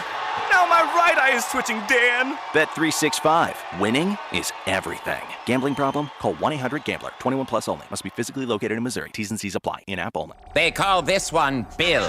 Whoa, aliens? Am I in a spaceship? Affirmative, Bill. What's with the laser saw? Relax. We are cutting our bill in half. What? An Xfinity mobile transmission says you can cut your bill in half. Oh, your mobile bill, not me, Bill. Xfinity Mobile also says we can try it free for a year. Free. Yes, with no commitment. Can we put the saw away? I am reluctant. But we will find another being to bisect. That's not sci-fi. It's Xfinity Mobile. Xfinity Internet members cut your mobile bill in half. Plus, try Xfinity Mobile free for a year. No commitment. Learn more at xfinitymobile.com. Xfinity. Imagine that. Restrictions apply. Xfinity Internet required. Savings compares one line of Xfinity Mobile Select to comparable plans from T-Mobile, Verizon, and AT&T as of 3/24/26. Taxes, fees, extra. $30 monthly discount limited to new mobile customers only. After 12 months, regular rates apply. On the biggest stage in the world, FanDuel's changing the game because sometimes your player gets subbed off and your bet goes with them. Not anymore with FanDuel's Super Sub. If your player subbed out, your bet stays in. That's right. If your player leaves the match, your bet continues on with the substitute. Your bet stays alive, keeping you in the action longer. So you're still in it until the final whistle. Super Sub covers the entire game, including extra time. Visit FanDuel.com/local to get started now. Look for the yellow Super Sub icon on the game page and the My Bets page. If your player leaves the match due to substitution or injury, your bet automatically transfers to the substitute who replaces them. Go to FanDuel.com/local. That's FanDuel.com/local. Let there be goals this summer on FanDuel. FanDuel Sportsbook's the official sportsbook of 96.5 The Fan. 21 in President, Missouri. Gambling problem? Call 1-800-GAMBLER. The corrupt political establishment. If you're ready to give them the finger, Taylor Burks is your man for Congress. Taylor Burks, America First conservative, outsider, 3 combat deployments as a naval commander. Taylor Burks will stand with President Trump against rhinos and the corrupt establishment. In Congress, Burks will always put America first. He'll work with Trump to deport every last illegal, ban communist China from owning 1 inch of our land, and protect our elections by passing the SAVE Act once and for all. So if you want to tell off the political establishment, conservative warrior Taylor Burks, an America First patriot for Congress. Paid for by Show Me Valor PAC. www.showmevalorpac.org. Not authorized by any candidate or candidates committee. Show Me Valor PAC is responsible for the content of this advertising. This is your home for Kansas City sports. 96.5 The Fan, KFNC FM and AM, HD1 and HD2 Kansas City, in Odyssey Sports Station. Somebody just asked the best question that I've been asked in months. Rob, do you remember when Jackson County called a press conference to then announce that they were putting together a task force to figure out what was going to happen with the Truman Sports Complex? You remember that? Remember Phil Lavoda? They had all those renderings of like water air features and all that stuff. Yeah. Have we heard anything from that? Remember how the text line was getting on me? I was like, why would you call a press conference to tell us that you don't have any news? Like, the point of the press conference is to tell people that you have news. That's the point of it. You told us that you don't have a plan. How was that part of the plan? Have we heard anything? Have you seen anything? I haven't heard nothing. I mean, I get it. We've been so focused on the World Cup and doing all this other stuff, but someone was like, hey, whatever happened with that task force? And I was like, man, I completely forgot about that. Jackson County called a press conference to tell them that we had no news. It was very odd. Wasn't that press conference, now the timeline, sorry, wasn't that tech press conference before the Royals announced their decision to go down to the Hallmark spot? It was a while ago. I want to answer this text. I think it's a very good text. I don't understand the pessimism on the D-line. Karlaftis and Jones may or may not be 10-sack guys, but they are still very solid. After them, we have better depth than any team in recent years. We've invested a first-round pick, 2 seconds, and a third in the last 2 years. We also signed a decent free agent in Tonga. The group will be fine. I understand the optimism and the hope around the defensive line. I do. I really do understand it. I also don't want to come off as I am overly pessimistic about the D-line because I don't think that's fair. But if we were using let's use a baseball analogy. We don't got to use a basketball analogy. Let's use a baseball analogy. The Royals in this context have a lot of guys in their lineup who have no proven history of being able to hit. That's not to say they can't hit, but Aston Gelati doesn't really have a track record. So I understand what you were saying. And yes, they have more depth because they have drafted. But we are going from a place of, hey, you kind of knew the names. The Mike Pinnells, the Mike Danas, the Tashawn Whartons, the Emmanuel Agba. Like, they just had guys with a little bit more seasoning, a little bit more productivity. They are going into this season I would say with a lot of unknowns on the defensive line, maybe it ends up working out. And their defensive line ends up being really, really good this year. And Ashton Gillotte takes a big step forward and everything works out. But I do think this is a fair commentary. We all watch the NFL draft. Picks miss all the time. All of these guys that we were talking about, not all of them are going to turn out to be good NFL players. Somebody misses out of that group. Whether it's Ashton Gillotte doesn't take the step forward, whether it's Omar Norman Lott can't stay healthy, whether it is R. Mason Thomas doesn't hit whatever your expectations are. So at least that's kind of how I'm coming into it is. I feel like their D-line, especially at pass rush, it's just much more uncertain than everywhere else. At least at wide receiver, I feel like we got a pretty decent floor. At running back, I think there's a pretty decent floor. Given their history at corner, I think there's a pretty good floor and expectation of growth. I don't know if anybody can tell you what their D-line's going to do this season.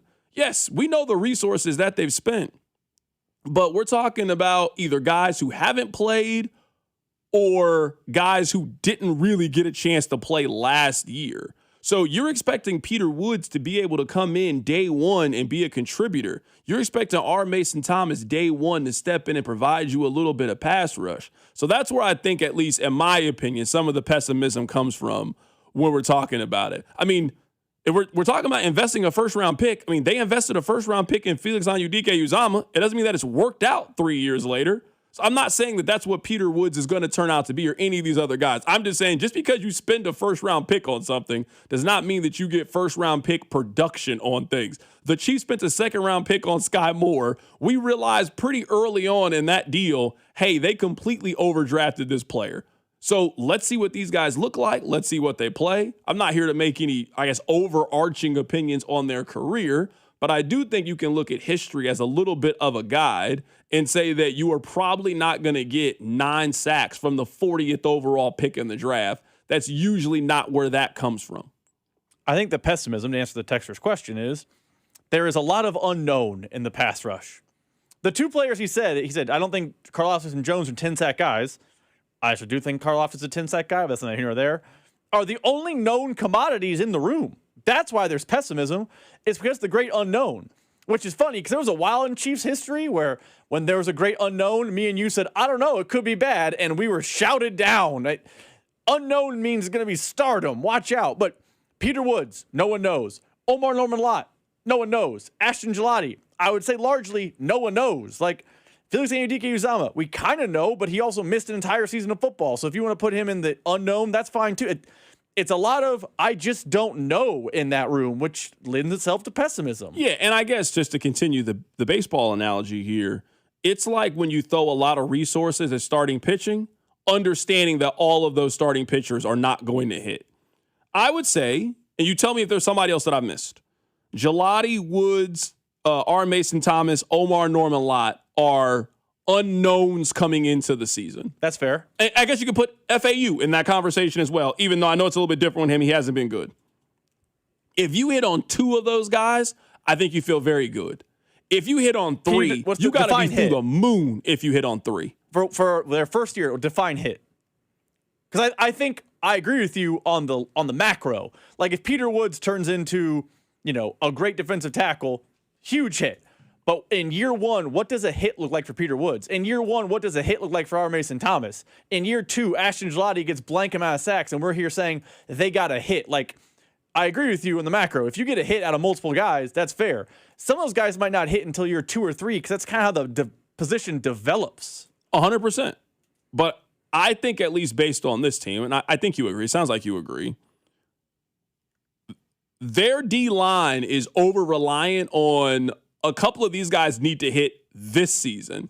I don't know if you can wait for next season for the production on all of those guys. So whether it's a guy like Ashton Gillotte, where last year was his learning curve year, and now this season he's ready to get you 6.5 sacks. Omar Norman Lott, a little bit different situation because of the injury, but he needs to be a little bit further along and kind of helping in that process. They're not going to have Seattle's D-line or Houston's D-line or one of those, but I think the question is going to come from when we are having this conversation 3 months from now, are we having conversations that they can win consistently with their front four or front seven? Or are they going to have to try to scheme some things up, dial some things up? Spags got to be creative, and now you're using Snead coming off the edge or Kennedy off the edge.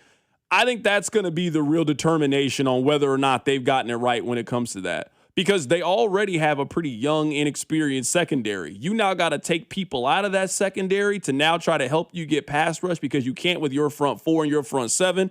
It's just going to lead to a lot of frustration on Sundays when you're watching this defense if they got to try to manufacture it with cornerbacks. You should not be expecting to get pass rush from the 185-pound guys. You should be expecting to get pass rush from the 265-pound guys. This is going to sound... It's going to hit people's ear wrong. But I think if you're a Chiefs fan, what you're hoping for is that this year's pass rush is basically Tennessee from last year. I know it's going to hit people's ear wrong because Tennessee's, they got Simmons, though. Yeah, but Tennessee was 14th in the NFL in sacks last year. They were not, by any metric, the best defense in the NFL at sacking the quarterback, but they were 14th with 42 sacks last year as a team. They got 11 out of Jeffrey Simmons, which means 31 had to come from other places. The other 31 weren't coming from 39-year-old, 35-year-old veterans at the end of their deal. It was a little mix of everything. So I know it hits people's ear wrong, but if you want the Chiefs to improve as a sacking team, the Commanders, the Colts, the Titans were 15, 16, 17, around 40 sacks a season last year. That would be a 5 to 6 sack raise, which I think is a fair expectation for this defense in 2026. Someone on the text line says, this unknown group gives me a lot of hope compared to what we've been rolling out, the Derek Notties of the world. If they got Derek Nottie-like contribution from some of these guys this season, I actually think you feel pretty good. Now, obviously, like what you've invested, you want Omar Norman Lott to be better than that over the course of his career. But if that's what you end up getting from some of these guys, if you're telling me that Peter Woods this season could end up being one of those kind of guys, yeah, I think you end up feeling like you're in a pretty good situation. There's a text here I wanted to read. Text line 913-586-7965. Spagnuolo loves corner blitzes. Why are we discounting the idea of the D-line just kind of taking up blocks for the corners to get after the quarterback? I just think if that's your strategy going to be like, yeah, I mean, he loves his corner blitzes when they were not the meat and potatoes of how you were getting your pass rush. Doing those and kind of being able to have Snead come off the edge when you had Chris Jones getting 16.5 sacks was a little bit different than your leading sack guy is going to have 8.5, your second guy is going to have 8, and you're going to have to try to manufacture it. I never felt like it was the staple of what they were doing. I felt like they were doing that as a guys to try to throw the offense off and just throw in a little bit of a wrinkle. So that's at least a point to me. I don't think the corner blitzes are done. But we all know there's going to be some games where you're going to be frustrated on why they can't get pressure against some of the top quarterbacks of the league. I also would say, you're right. Spags loves corner blitzes, and that will be will have an impact on this team. I also say I looked it up. Last year, the player who led the NFL in sacks played in the secondary was on Denver, no surprising. It was Jaquan McMillan. He had 4. Second was Jalen Ramsey with 3. Grant Delpit with 3. So, corner blitzes, they are valuable, and they will help the team, and Spags can dial it up as well as anyone. You are not getting 5, 6, 7 sacks out of the secondary. You're probably getting a guy who has 2.5 to 3.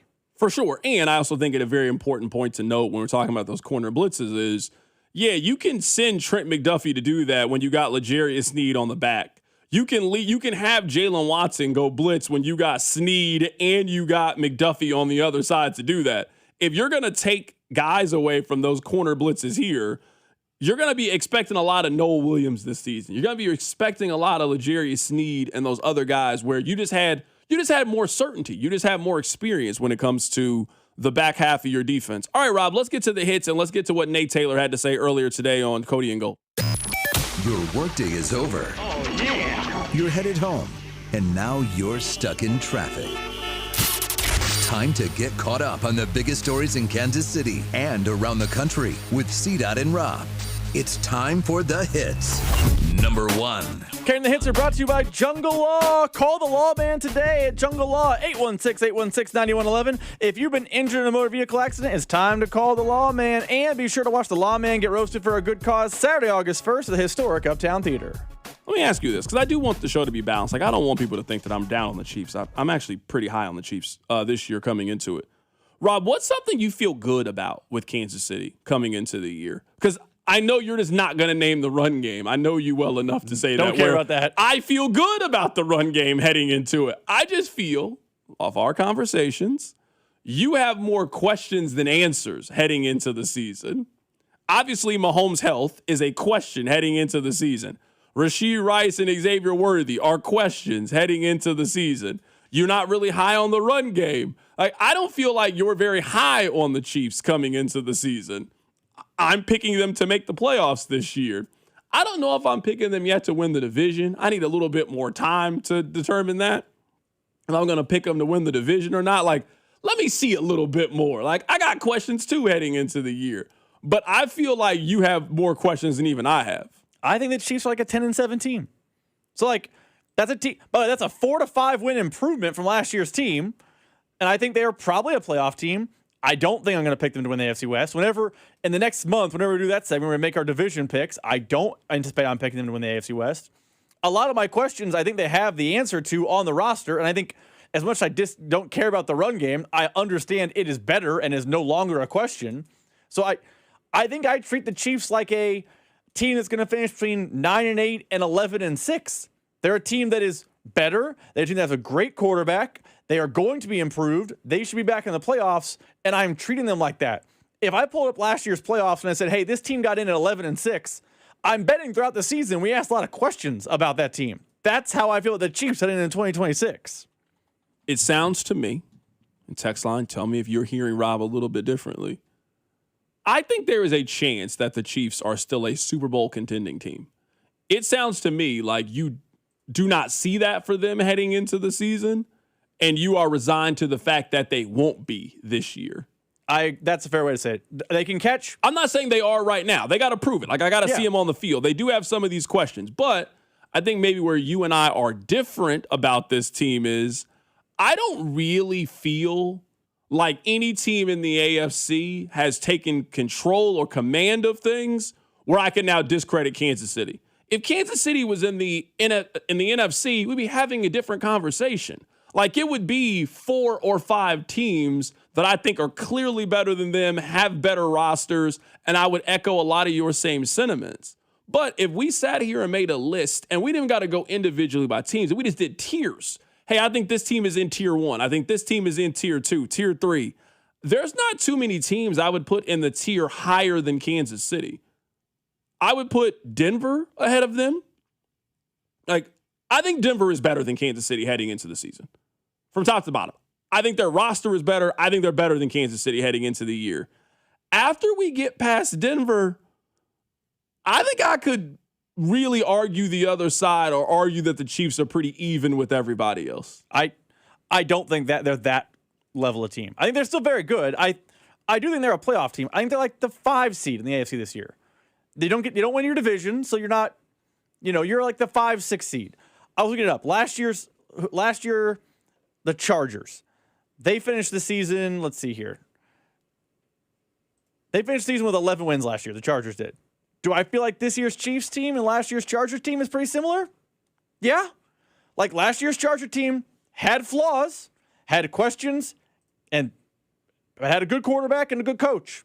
That's how I feel about the Chiefs. Now, I think the Chiefs will have a better chance in the postseason of winning a game than the Chargers did. Don't get me wrong, but they are an 11-6 type of team that has major question marks. And by the way, one of the reasons I have so many questions about the team is they were bad last year. I feel like that is forgotten. People just think, oh, Mahomes got hurt, and that's what happened. They were on the outside looking into the playoffs with Patrick Mahomes losing at home to the Chargers before he hurt his knee. They were not a playoff team with Mahomes in his prime. That's bad. That's real bad. It's not good. And I think for me to say they're going to be a 5-win jump is positive. But the fact that I don't have them making an 11-win jump somehow makes me a hater. No, I mean, I don't. Not that you have them making 11-win jump. No, I'm with you. I don't think that you're a hater. I guess to me, and the text line's kind of pushing back on the Broncos, and that's perfectly fine. I would ask this question, and I understand quarterback is the number one answer. Where do you think the Chiefs have the advantage heading into the season against the Broncos? Because, like, if I'm just looking at this objectively, and I'm putting both teams' roster on the table, this is Denver's team, this is Kansas City's team heading into the season. Where do I think that Kansas City has the advantages heading into the year? And I honestly, quarterback. Yeah, I'm with you. Quarterback, I'm with you. But there's somewhat of a caveat of we all think Patrick Mahomes is going to start the season. I don't know he's going to start the season, but Bo Nix also had multiple ankle surgeries this year, so that has to be accounted for. I'd rather have Denver's wide receiver room than have Kansas City's wide receiver room. Do you like Denver's offensive line more than Kansas City's? No, I was about to say O-line. I would take O-line. I don't think it's a noticeable difference between Kansas City's and their offensive line's good. It's like 13 versus 17, but I would take the Chiefs offensive line. Garrett Bowles, Quinn Myers, Mike McGlinchey. The Broncos have a good offensive line. It's not bad. I just like the Chiefs one better. It's not close on defense. No, there's no position that. No. Running, by the way, crazy amount to this. Do you think running back the Chiefs have the advantage? You love a J.K. Dobbins. Yeah, I'd rather have Kansas City's run game than have theirs. Just largely because Kenneth Walker is not going to make it to Halloween. You mean J.K. Dobbins? Excuse me. J.K. Dobbins is not going to make it to Halloween, where I trust Kenneth Walker to be healthy and available. We both did love R.J. Harvey, but he's not. No, I'm a big fan. Let's see if he can take a jump forward, though, this year. That's the big question. But I did like R.J. Harvey coming out of school. I was a big fan of R.J. Harvey's. So that's why, going into the season, I haven't decided yet which team I'm picking to win the division because I do think the Broncos roster is pretty strong. I think the Broncos were the best team in the AFC last year. I think the Broncos would have went to the Super Bowl if not for a pretty freak injury at the end of the AFC divisional round. I think they should be considered to be the favorites heading into the year. I think they earned that based on what they did last season. Not saying Kansas City can't take it back, and if you got them winning 11 games, they absolutely could win the division. But the Chiefs, at least in my mind, based off how last season was such a disaster, I do think that they kind of have to earn it back where I don't know if you can just hand them, hey, they're going to get back to winning the division. I do think they got to fight for it a little bit. To that earn it back point, that's why I don't have them. You said the only team you say on paper where you wouldn't make the argument both ways is Denver. I think there are a couple teams where I would say, okay, on paper I would take this team over the Chiefs because they have to earn it back. Like Buffalo. Right now, Buffalo on paper is better than the Chiefs. Play that same game, position by position. I don't agree with that, actually. Quarterback's a wash. If you want to take Mahomes, that's fine. I'm not saying, but I would say running game for them. Running game for them. I don't know if I would take their wide receiver over the Kansas City's. I don't know if I would take their offensive line over Kansas City's. DJ Moore would be the number one wide receiver here in a heartbeat. The trade was bad. They gave up too much, but DJ Moore's a better player than any wide receiver the Chiefs have. DJ Moore's better than Rashee Rice. Don't do that. Okay. I don't agree. I think Rashee Rice is better than DJ Moore. I'm not high on DJ Moore. DJ Moore, I think it's 21. Now, if you're asking who has been more consistent this year, okay, I agree with you. I can't argue that. A lot of people have been more consistent. Jeremiah Smith has been more consistent than he's been, for sure. But if you were saying for this upcoming year, I think Rashee Rice will have a better year than DJ Moore. I think. Yeah, I mean, DJ Moore is 1 year removed from being a 1,000-yard, 966-yard guy. Yeah, I would take DJ Moore over Rashee Rice. I don't think it's 1 versus 26. I think it's close, but I think the Bills on paper are better than the Chiefs. Someone on the text line said the Chiefs have the coaching advantage. Do you feel that way against Denver? Yes. Not by a lot. It's 1 versus 6, but yeah. I think it's a wash, actually. That's fair. I think it's a wash. I'm saying is if you were going to tell me, just your opinion, you think that it's a wash at quarterback between Kansas City and Buffalo, I kind of think it's a wash between Kansas City and Denver when it comes to head coach. I think Sean Payton's a really, really good head coach. Let me ask you this back to my... I just trust Sean Payton to get the most out of that team and the most out of its roster in the same way that I do with Andy Reid. Back to my you got to prove it point. You got to go earn the crown point. You said only team on paper, you say, oh, they're better than the Chiefs on paper.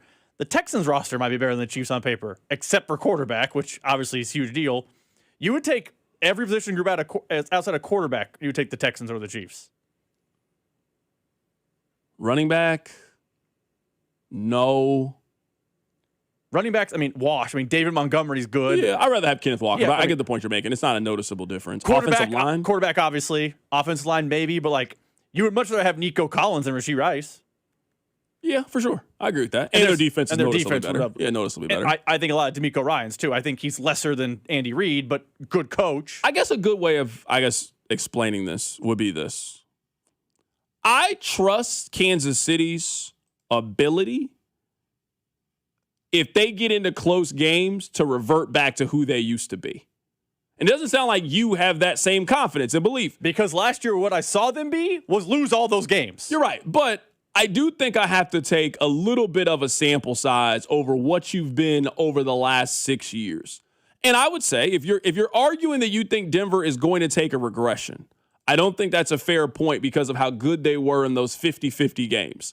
Last season, Denver could not have been any better than any team when it came to those 50-50 games.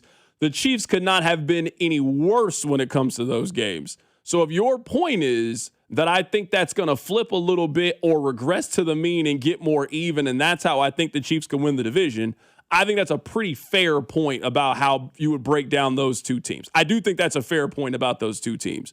But a lot of the advantages that Kansas City, used to have, I think the Broncos have closed the gap in those. And I think where the Broncos are stronger at than the Chiefs, I think they're noticeably stronger than they are. Like defensively, it's not close. The Broncos are not having conversations in July about where the pass rush is coming from. They're not having conversations about the secondary and the back half of the defense. Those ain't questions that they're having this year. They're arguing, do they have the best defense in the league? The Chiefs are hopeful that their defense can be top 10 by the second half of the season and guys start to understand their roles a little bit better. So I haven't looked at the gambling odds in a while. I would understand if the Broncos are a slight favorite in Vegas. The Chargers are a different conversation. But the Broncos, I could see the Broncos being let's say it's plus 115. The Chiefs are plus 160. That tracks to me. I think to your regression point, how I feel about the Chiefs is they were undefeated one year in close games, winless the next year. They're probably going to go 5-5 in 10 close games this year, which is the 5-win difference I see with the team, going from 6 wins to 11 wins. I'm just not sure for a team that got beat by every good team last year that they're just going to wake up this year and be like, yeah, we're done losing to good teams. Like that, it does matter to me. And I'm looking up the odds, trying to find the AFC West because I'm curious. Last time I looked, I haven't looked in a while. I thought the Chiefs may have been the team. Let's see here. I get it based on history and track record. That makes sense to me. Can I read this text real quick while you look it up? Someone says, this is unrelated, but the people need to know that, so Kansas State plays Baylor the same weekend as the Chiefs play the Broncos. It's Colorado in Boulder. You said Baylor. My bad. I was bold. I read it wrong. K-State plays in Boulder the same weekend as Chiefs Broncos. That's a great week, and it's Halloween weekend. It's a good weekend. That's a good weekend to be out there if you're a K-State fan. That's a good weekend. By the way, before we break, this is the FanDuel current AFC West winner odds. By the way, you can put your money where your mouth is here. Chiefs plus 170, Chargers plus 185, Broncos plus 220. Interesting. So Vegas doesn't see the Broncos the way you do. They see the Chargers the way you do. Interesting. All right.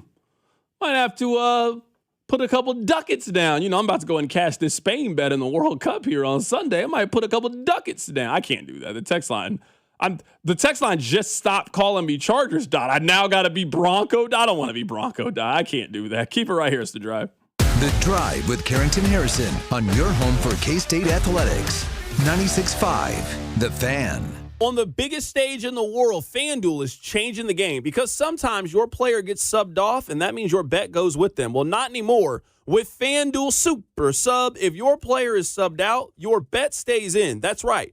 Even if your player leaves the match, your bet continues on with the substitute. So you keep your bet alive and it keeps you in the action for even longer. So now you're in it until the final whistle. The Super Sub covers the entire game, including extra time. This summer is going to be a lot of fun, and it's going to be even better with our friends over at FanDuel. All you need to do is visit FanDuel.com/local to get started now.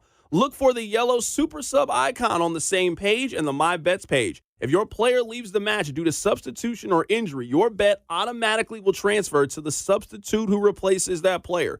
Go to FanDuel.com/local. Let there be goals this summer for the World Soccer Championship with FanDuel. FanDuel is the official sportsbook of 96.5 The Fan. 21 and present in Missouri. Gambling problem? Call 1-800-GAMBLER.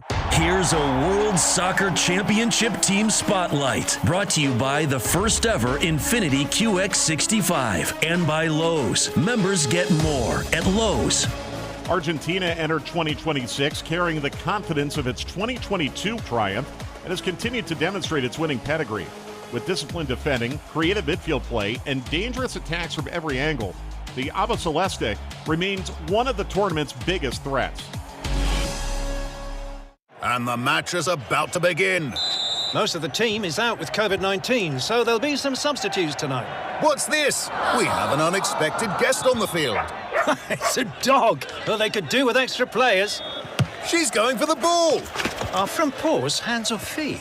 Soccer season is full of surprises, and COVID-19 could be one of them. If you test positive, prescription medications may help. Ask your doctor if they're right for you. Learn more at PfizerForAll.com. Sponsored by Pfizer. Tonight, expect a mix of showers, thunderstorms, and partly cloudy skies with a low of 73. Weather brought to you by Capital One. Capital One offers no fees or minimums on checking accounts. What's in your wallet? Terms apply. See CapitalOne.com/bank guide. Capital One NA, member FDIC. My name is Whitney Allen, and I'm a widow. My husband, Ryan, died. We never thought we'd ever have to use life insurance, but the unexpected happened. With Ethos, signing up was fast and 100% online. You can get a quote in seconds, apply in minutes, and get same-day coverage. No medical exams, and you can get up to $3 million worth of coverage. I'm grateful we were prepared. Get your free quote at ethos.com/radio. That's ethos.com/radio. Paid spokesperson. Time spent on application may vary. Online health questions required. I'm Bob Burke,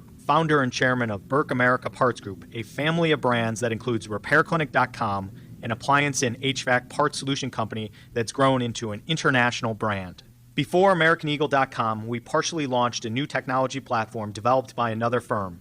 American Eagle helped take our technology to a whole new level with digital marketing, software development, and business insights into our key markets, appliances, HVAC, and outdoor power equipment, and did so both on time and on budget. AmericanEagle.com has the resources, experience, and talent needed to produce solutions. Our new technology platform, developed by AmericanEagle.com, has produced tremendous results with higher traffic, conversion, engagement, and online revenue. If you have any home repairs you need to take care of, check us out at RepairClinic.com. If you need a world-class website or technology project, then I would highly recommend AmericanEagle.com. Call AmericanEagle.com at 773-NETWORK. That's AmericanEagle.com, 773-NETWORK. You're listening to 96.5 The Fan from the DM Injury Law Studios. Mike's got this. Car, truck, or motorcycle wreck? Remember, Mike's got this. 816-888-7500. Mike's got this. Here's your traffic report on 96.5 The Fan. Brought to you by SWL Injury Law, the Car Crash Kings. It's what they do. Visit SWLinjurylaw.com. Got a lot of slow go because of the rain. Roads are wet, so please take your time. Downtown, a stall, 70 eastbound before 11th. 2 right lanes are blocked. Also, you've got a crash down in that area, and that's going to be 35 northbound past 24 highway. Right lane is blocked. Okay, multi-car crash 435 eastbound past Knoll in the right lane. I'm Val with traffic on 96.5 The Fan. Hey, it's George Karlaftis from the Kansas City Chiefs. Welcome to The Drive with CDOT on your home for Chiefs football. 96.5 The Fan. I don't mean any disrespect with this analogy, but it's just the first one that came to my mind. Have your boys ever told you that a girl was annoying? And then you started to be like, nah, man, you know, she's not as bad, man. Like, you tripping. And then you spend a little bit more time around her. And then you start to see all the things that they see. And you start to go back to your friends and you're like, nah, man, she was kind of annoying. She did kind of get on my nerves. Maybe you've never been in that situation. I pray that you never are in that situation. The only reason I would bring up an analogy like that is I see what you guys mean about LeBron. I love LeBron. I really do. I told you guys, when I was a teenager, when I was 16, I had 3 posters in my room. I had the Muhammad Ali standing over Sonny Liston. I had a Britney Spears poster, and I had a LeBron James poster. He's my favorite athlete. Him doing this free agency podcast tour at 40-some years old, it don't hit the same as when he did it when he was 26, man. When he was leaving Cleveland that first time and we all didn't know where he was going to go, I mean, I was watching the show like everybody else. But him now doing this, I'll let you know. And then Miami is saying, hey, we just got Giannis. There's one more big fish out there. And then there's a video of Steve Kerr when he's at a stoplight and some kids ask him, and he say that LeBron's going to Golden State and LeBron's doing this back and forth. I don't know what it is. Rob, I'm fully expecting LeBron right when the World Cup final is about to start to then make his announcement. I can see LeBron at 2:45, or what time's the game? 1:45. I can see LeBron at 1:45 putting a tweet out there about what team he's going to go play for. I'm not putting anything past him, bro. I'm really not. I'm not putting anything past him. I think he waits for the World Cup to be over because then he dominates the news cycle. Let's be honest. Me and you might be well positioned to have this conversation. What's the big thing happening in the world on Tuesday of next week? No, it's nothing. That's LeBron time. Why do it Friday or Saturday when immediately Messi wins a World Cup and becomes the biggest story in the world? No. You got to do it after that. Yeah, he's LeBron only the time. biggest story, at least in America, for 24 hours. You and I both know people ain't going to be talking about that soccer game on Tuesday. True. That's why you can't do it before the soccer game, because people will talk about the soccer game on Monday. So you clear out, Tuesday is your time. Yeah, I mean, I'm with you. Again, I love LeBron. I really do. He's been annoying during this.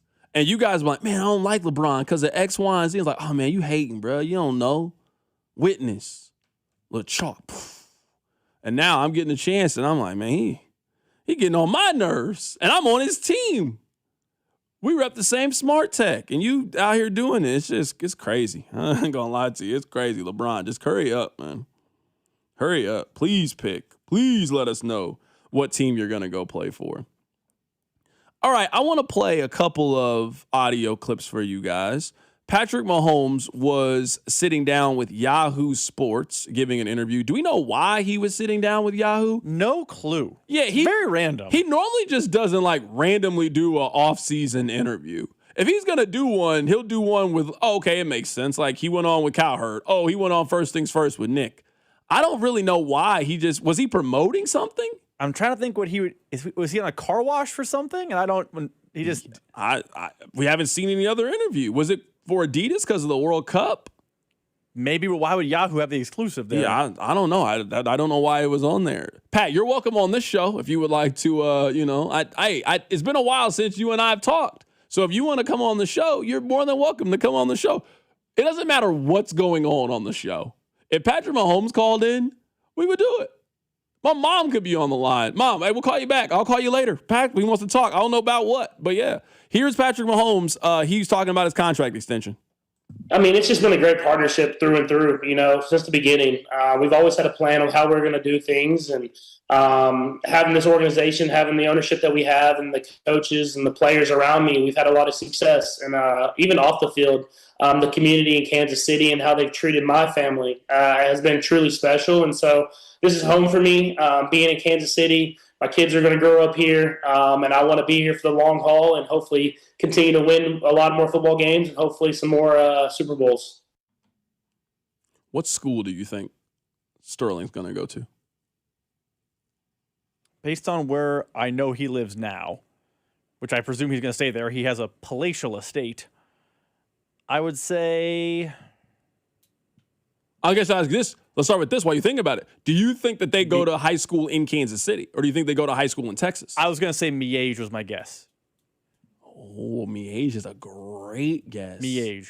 Bronze plays quarterback there. Yeah. Sterling plays basketball. They got a great girls' Miege is a great guess. I think for where the Mahomes kids are going to go to school. I don't think he's going to have like a Rockhurst, DeSion situation. But I think it's going to be private school. Is that common? I'm just asking. I'm just saying, I don't think it's going to have I don't think he's going to put his kids in all boys or all girls schools. I hope not. So I think it's going to be a private school, and Miege makes the most sense. I mean, if you're Rockhurst, you at least got to put the call. You got to start recruiting right now. Got to get recruiting. You got to offer Bronze a scholarship right now. You got to say he qualifies for something. You don't even know what he has to qualify for. He has to qualify for it financially. Like, hey, I know it's some hardship. Hey, we got to make sure that, we We want you to know that your education's paid for. You're going to get a top-flight education here in Kansas City. I could also see Pembroke as being very viable for them. Pembroke's a good answer. Very viable. Someone says Barstow. I don't think their sports are good enough. I'd be a little bit surprised. I'm just saying, you got to think about this. Do you think that Patrick Mahomes III, do you think that he's going to be the quarterback at Barstow? That doesn't even sound good to me. Or even like his daughter. You think she's going to be the star soccer or whatever player at Barstow? That just doesn't hit right. Yeah, that doesn't sound good to me. It really doesn't. By the way, someone on the text line points out, do you think he was on Yahoo promoting his new Coors Light commercials? Maybe, I don't know. I'm just trying. That's the only thing that's happened in his life that he would be on doing interviews for. A lot of people think it's Barstow. That's like a very popular answer right now is Barstow. That would surprise me. Yeah, Barstow's a plus 800 to me on this conversation. I'm now intrigued on why people think it's Barstow. Is that location-based? Somebody said St. Thomas Aquinas. St. Thomas Aquinas is a good one. That's a real good dark horse on where they might go to school. Do you have real good dark horse? Do you have them in Texas or do you have them locally? Because I actually think Texas is a higher betting favorite than Barstow is. I agree. I think all of Texas schools are probably third or fourth on the list. Yeah, I agree with that. So Sterling's what, 4, 5? So, maybe 4 or 5. I actually think they go to school here. I think they go to school in Kansas City. Because I'm just thinking of in 10 years, do I think Patrick Mahomes is not living in Kansas City? I would guess that he is in 10 years. But then, to connect two conversations we had this segment, LeBron's kids lived in California while he was playing for the Cavs. Like when Bronny was being recruited to go to Arizona. That's a good point. He was at, Chino Hills or whatever? I don't want to use LeBron because LeBron has played for 5 different teams now at this point, where Mahomes is only going to play for one team. Did Brady's kids go to high school in Foxborough? That's a great question. This actually really intrigues me. I don't know. I hope that information is not just readily available. No offense to the internet. Like, did he and Bridget Moynihan's kid, where did they go? Hold on. Can you imagine going to Patrick's kid's high school football game? They went to school in Miami, Florida. They went to a private school in Miami. So I don't think Texas is a crazy answer. Okay. And Tom's oldest son graduated from a school in New York. So yeah, maybe Miami. Did Brady live with his kids? It doesn't sound like they did. Well, that obviously makes it a very different. I'm not judging his life, but I'm just saying. I think he did because remember the Foxborough radio host got in trouble for all the stuff that happened on the documentary. But they could easily just travel up for the weekend. That's true. Yeah, I'm just saying to me, there's just I would be just. Tom lived his whole life. And Tom's not even from Florida. It'd be different, too. Like, that's where his home was. Tom's from the West Coast. Yeah. Was Tom at Tampa at that time, though? I don't know the age of his kids well enough. It's a good point. Because if his kid graduated at 18 and Tom was finishing up in Tampa, that would make a little... That would be local. Okay. No, it's a good point. Someone on the text line says one of the Blue Valley schools because that's where Matt Nagy's kid went. I don't think there's... I would be surprised if his kids went to a public school. I would be surprised too. There are Chiefs kids who have gone to Blue Valley schools in the area. For sure. We ain't never had nobody like Patrick Mahomes' kids though before. You know what I mean? That's true. Like we never had nobody like that before. He's not Tate Nagy or Dave Merritt's kid. It's a little different. It's a little different. Yeah, private school is the overwhelming favorite. Miege, you said Miege to kick this off. Miege is the good one. Good football program, good girls basketball program, good soccer program. Miege is a really, really good guess on where they could go. Keep it right here, it's The Drive. You're listening to The Drive with Carrington Harrison. I mean, come on, guys. What are we doing here? On your home for Chiefs football, 96.5, The Fan. When it comes to my policy, Farmers gives it to me straight, so there's no surprises. It's your coverage. You should never be confused. You hear that? An insurance provider with a conscience. We're a choir, but yes, we have that too. Straightforward coverage you can literally understand. That's what you get when you have Farmers. Bum, ba, bum, bum, bum, bum. Learn more at farmers.com. Underwritten by Farmers Truck or Fire Insurance Exchanges or Affiliate. Products not available in every state. Paid for client portrayal and endorsement. Choice of a lawyer is an important decision and should not be based solely upon advertisements. After my car wreck, there was a lot I didn't know. I do know. If you've been hurt in a car wreck, call me. I've got this. Mike's got this. 816-888-7500. Mike's got this. Community Blood Center has declared a blood emergency as our community faces a critically low blood supply. The Chiefs, KC Current, Sporting KC, and the Royals are partnering to urge KC fans to donate blood. And thanks, donate now through July 19th to receive a We Bleed KC Stadium bag. While supplies last, let's get out and save some lives. Walk-in donations are available at any of our centers, or schedule an appointment online at savealifenow.org.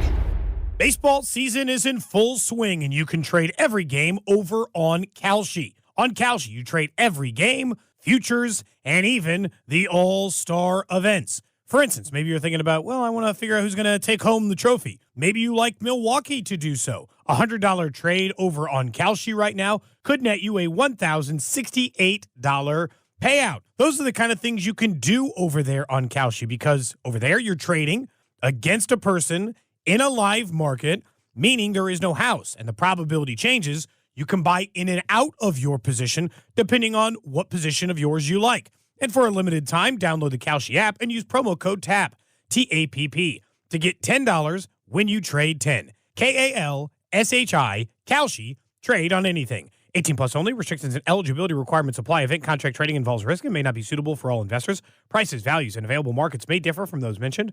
For more information, visit kalshi.com/regulatory. Hi, I'm Jacob, your friend and an actual jeweler craftsman at Shane Company. I'm proud to work for a family business that's been committed to the highest quality standards for nearly 100 years. Your dream engagement ring is designed for quality every step of the way. We set your diamond by hand, not with machines.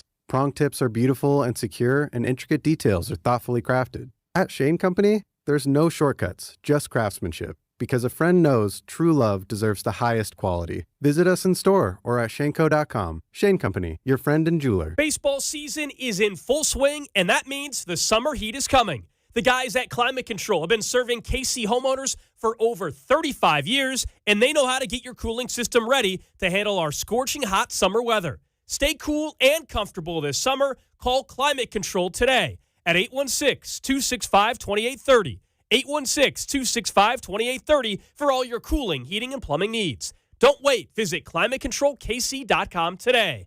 Climate Control Heating, Cooling, and Plumbing. Here's a World Soccer Championship Team Spotlight, brought to you by the first ever Infiniti QX65 and by Lowe's. Members get more at Lowe's.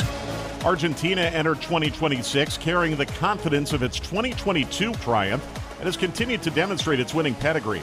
With disciplined defending, creative midfield play, and dangerous attacks from every angle, the Albiceleste remains one of the tournament's biggest threats.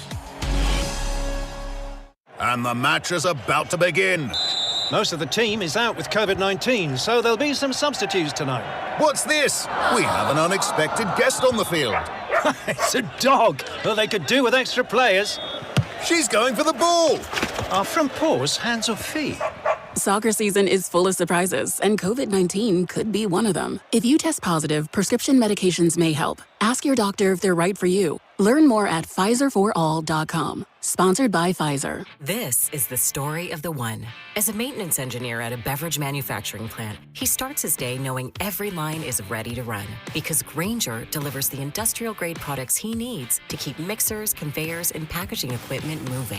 With Grainger's vast selection of bearings, belts, and motors, he keeps operations running smoothly, so nothing grinds to a halt. Call 1-800-GRAINGER, click Grainger.com, or just stop by. Grainger, for the ones who get it done. Sound familiar? At Mattress Firm, we understand there are many problems that can keep you up at night, like snoring, aches and pains, or sleeping hot. Our sleep experts have the unrivaled know-how to match you with a mattress that can help. And now at Mattress Firm, save up to $700, plus get a free adjustable base with select Sealy Posturepedic mattresses. For the great sleep you deserve, visit Mattress Firm. We make sleep easy. Restrictions apply. See store or website for details. Car, truck, or motorcycle wreck? Remember, Mike's got this. Hey, it's Vinny Pasquantino, and you're listening to the home of the Royals, 96.5 The Fan. Here's your traffic report on 96.5 The Fan. Brought to you by SWL Injury Law, the car crash kings. It's what they do. Visit SWLinjurylaw.com. The multi-car crash still working down at 435 eastbound and Knoll. Right lane is blocked. Downtown, we've got close to 70 eastbound at 23rd. That's a two-car crash off to the right shoulder. Got a crash up at 35 southbound in Antioch in the right lane. I'm Val with traffic on 96.5 The Fan. This is your home for Kansas City sports. 96.5 The Fan. Rob, have you heard this story about the Today Show? What happened earlier today? I just read the story. What happened on the Today Show? Huh? I have no idea what happened on the Today Show. So there was a gentleman that got through security, and he went up to Craig Melvin and I believe Al Roker and went up and was saying a lot of racially motivated things, and he is now in jail. So here's the story from TMZ. The man who allegedly stormed the NBC Today Show offices, lunged at Craig Melvin, called him the N-word, is now facing a slew of hate crime charges. So he was arrested at 10:39 this morning. He was booked on hate crime, burglary, hate crime menacing, hate crime criminal trespassing, and harassment charges. They got like a picture of him. So they're like on the set. This guy just goes up to him and just starts yelling at him. Like in the office set? Like, or was were they out in like a little plaza? I'll see you the story. Yeah, so literally, it's just the guy just goes up to him. They just start yelling. Because like crazy. I'm not defending it at all. Don't take this that way. But like if they're outside, how they do stuff on like the little outside plaza area, I could see how you could be yelling at someone. But you're telling me he gets into the building? That's different. I don't watch a lot of the Today Show, so I mean, you guys might be like, oh, they lean this way, or like, how mad could you be at the people that host the Today Show? Like, I don't understand. I see how somebody on CNN could make you mad, or how somebody on Fox News can make you mad. On the Today Show, that show is designed to make you feel good. Spring outfits of 2027. Here's what to do with your kids for the summer when they're out of school. People get mad about watching the Today Show? They were outside, it looks like. Okay, that makes more sense. Yeah, that's crazy to me. And I hate for people to lose their job, but if you're doing security for the Today Show on NBC, I would maybe just going to start cleaning up, because something tells me that you're about to get let go here very, very soon, especially in now where they just walk up and just start shooting and killing people. Like, how did this person slip past you to get to my face where you can just start yelling all these things at me? You can't work security for NBC anymore. You're done. You're out of here. Or if you're the field producer who, in the middle of a segment, let that happen, like, yeah, someone on the NBC show is fired. Yeah, that's crazy to me. But no, that man is going to jail. He did not pass go. He did not collect $200. That's actually got to be kind of scary. Oh, it's got to be terrifying. To your point about people nowadays. You also just don't know what that person's intention is either. Like, as that person is approaching, if you're Al Roker or Craig Melbourne. Clearly mad. Like, nobody calmly walks up to you and then just starts calling you the N-word. Like, they walk up to you angry and then started saying it, and then you never know at any second they could pull something out and you can't react in that scenario, and now you're in the upper room. And you've seen, like, there's a different, like, walk or energy someone has, and they're moving toward you and they're angry versus, like, it wasn't like this person was walking over to dap them up and then surprised them with some racist comments. Like, they probably had a negative energy ahead of time. You know how racist you got to be to not like Al Roker? I'm just saying, like, Al Roker. I actually had, that was more surprising to me than Craig Melbourne. Of all the people that you woke up and like, you know what, man, I hate this guy. Al Roker's got to be at the very bottom of the list. He's never done anything. I agree with you. I will say this, though. People hate weather people. I don't get it, but they do. How? Because they get their predictions wrong and people get mad. I'm just saying, we get people mad at us for saying the Chiefs might lose a game. Imagine if you're Brian Busby and you say, hey, it's going to rain, and it doesn't. People get mad. Yeah, I mean, I understand people getting mad at me more than I understand people getting mad at Brian Busby. Like, I understand that I have probably given an opinion that somebody listening to the show said, I will never listen again because you have that opinion. That part makes sense to me. I can't understand Brian Busby tells you it's going to snow. It doesn't snow. And now you just have a rational anger toward Brian Busby. You obviously have never met him. Very kind individual. I love Brian Busby. He's always been great to me. I really enjoy when they have him in studio over at 98.1. It gives me a chance to just chit-chat with Brian Busby. Yeah. I'm not defending it. People who are like, you told me it's going to rain, it didn't, that are mad are weirdos. But I digress. Yeah, and I guess to me, if you told me it was going to rain and now it didn't rain, why aren't you happy? I was saying, but the opposite probably is the thing. It's not going to rain. Go outside. Someone gets golf out in the third hole. You plan your kid's birthday party, and the next thing you know, and instead of being mad at the weather, you get mad at Brian Busby because that's dumb. But whatever. I just can't imagine. You just walked up to Al Roker and just started calling him the N-word. Like you gotta really hate black people to have that anger directed towards him. You gotta really hate it. Like there's some people like, you don't like them. Like, oh, okay, that makes sense. I'm not saying that would be the outcome. Like you need to be yelling at him. I'm just saying like, I understand Al Roker. I've never heard Al give an opinion about anything. Hey, this is what the weather thing is telling me. That's crazy to me. All right. Thank you so much for listening to the show. Who's coming up after us? Nathan's hosting tonight. Shout out to Nathan. I like Nathan a lot, man. I can't wait to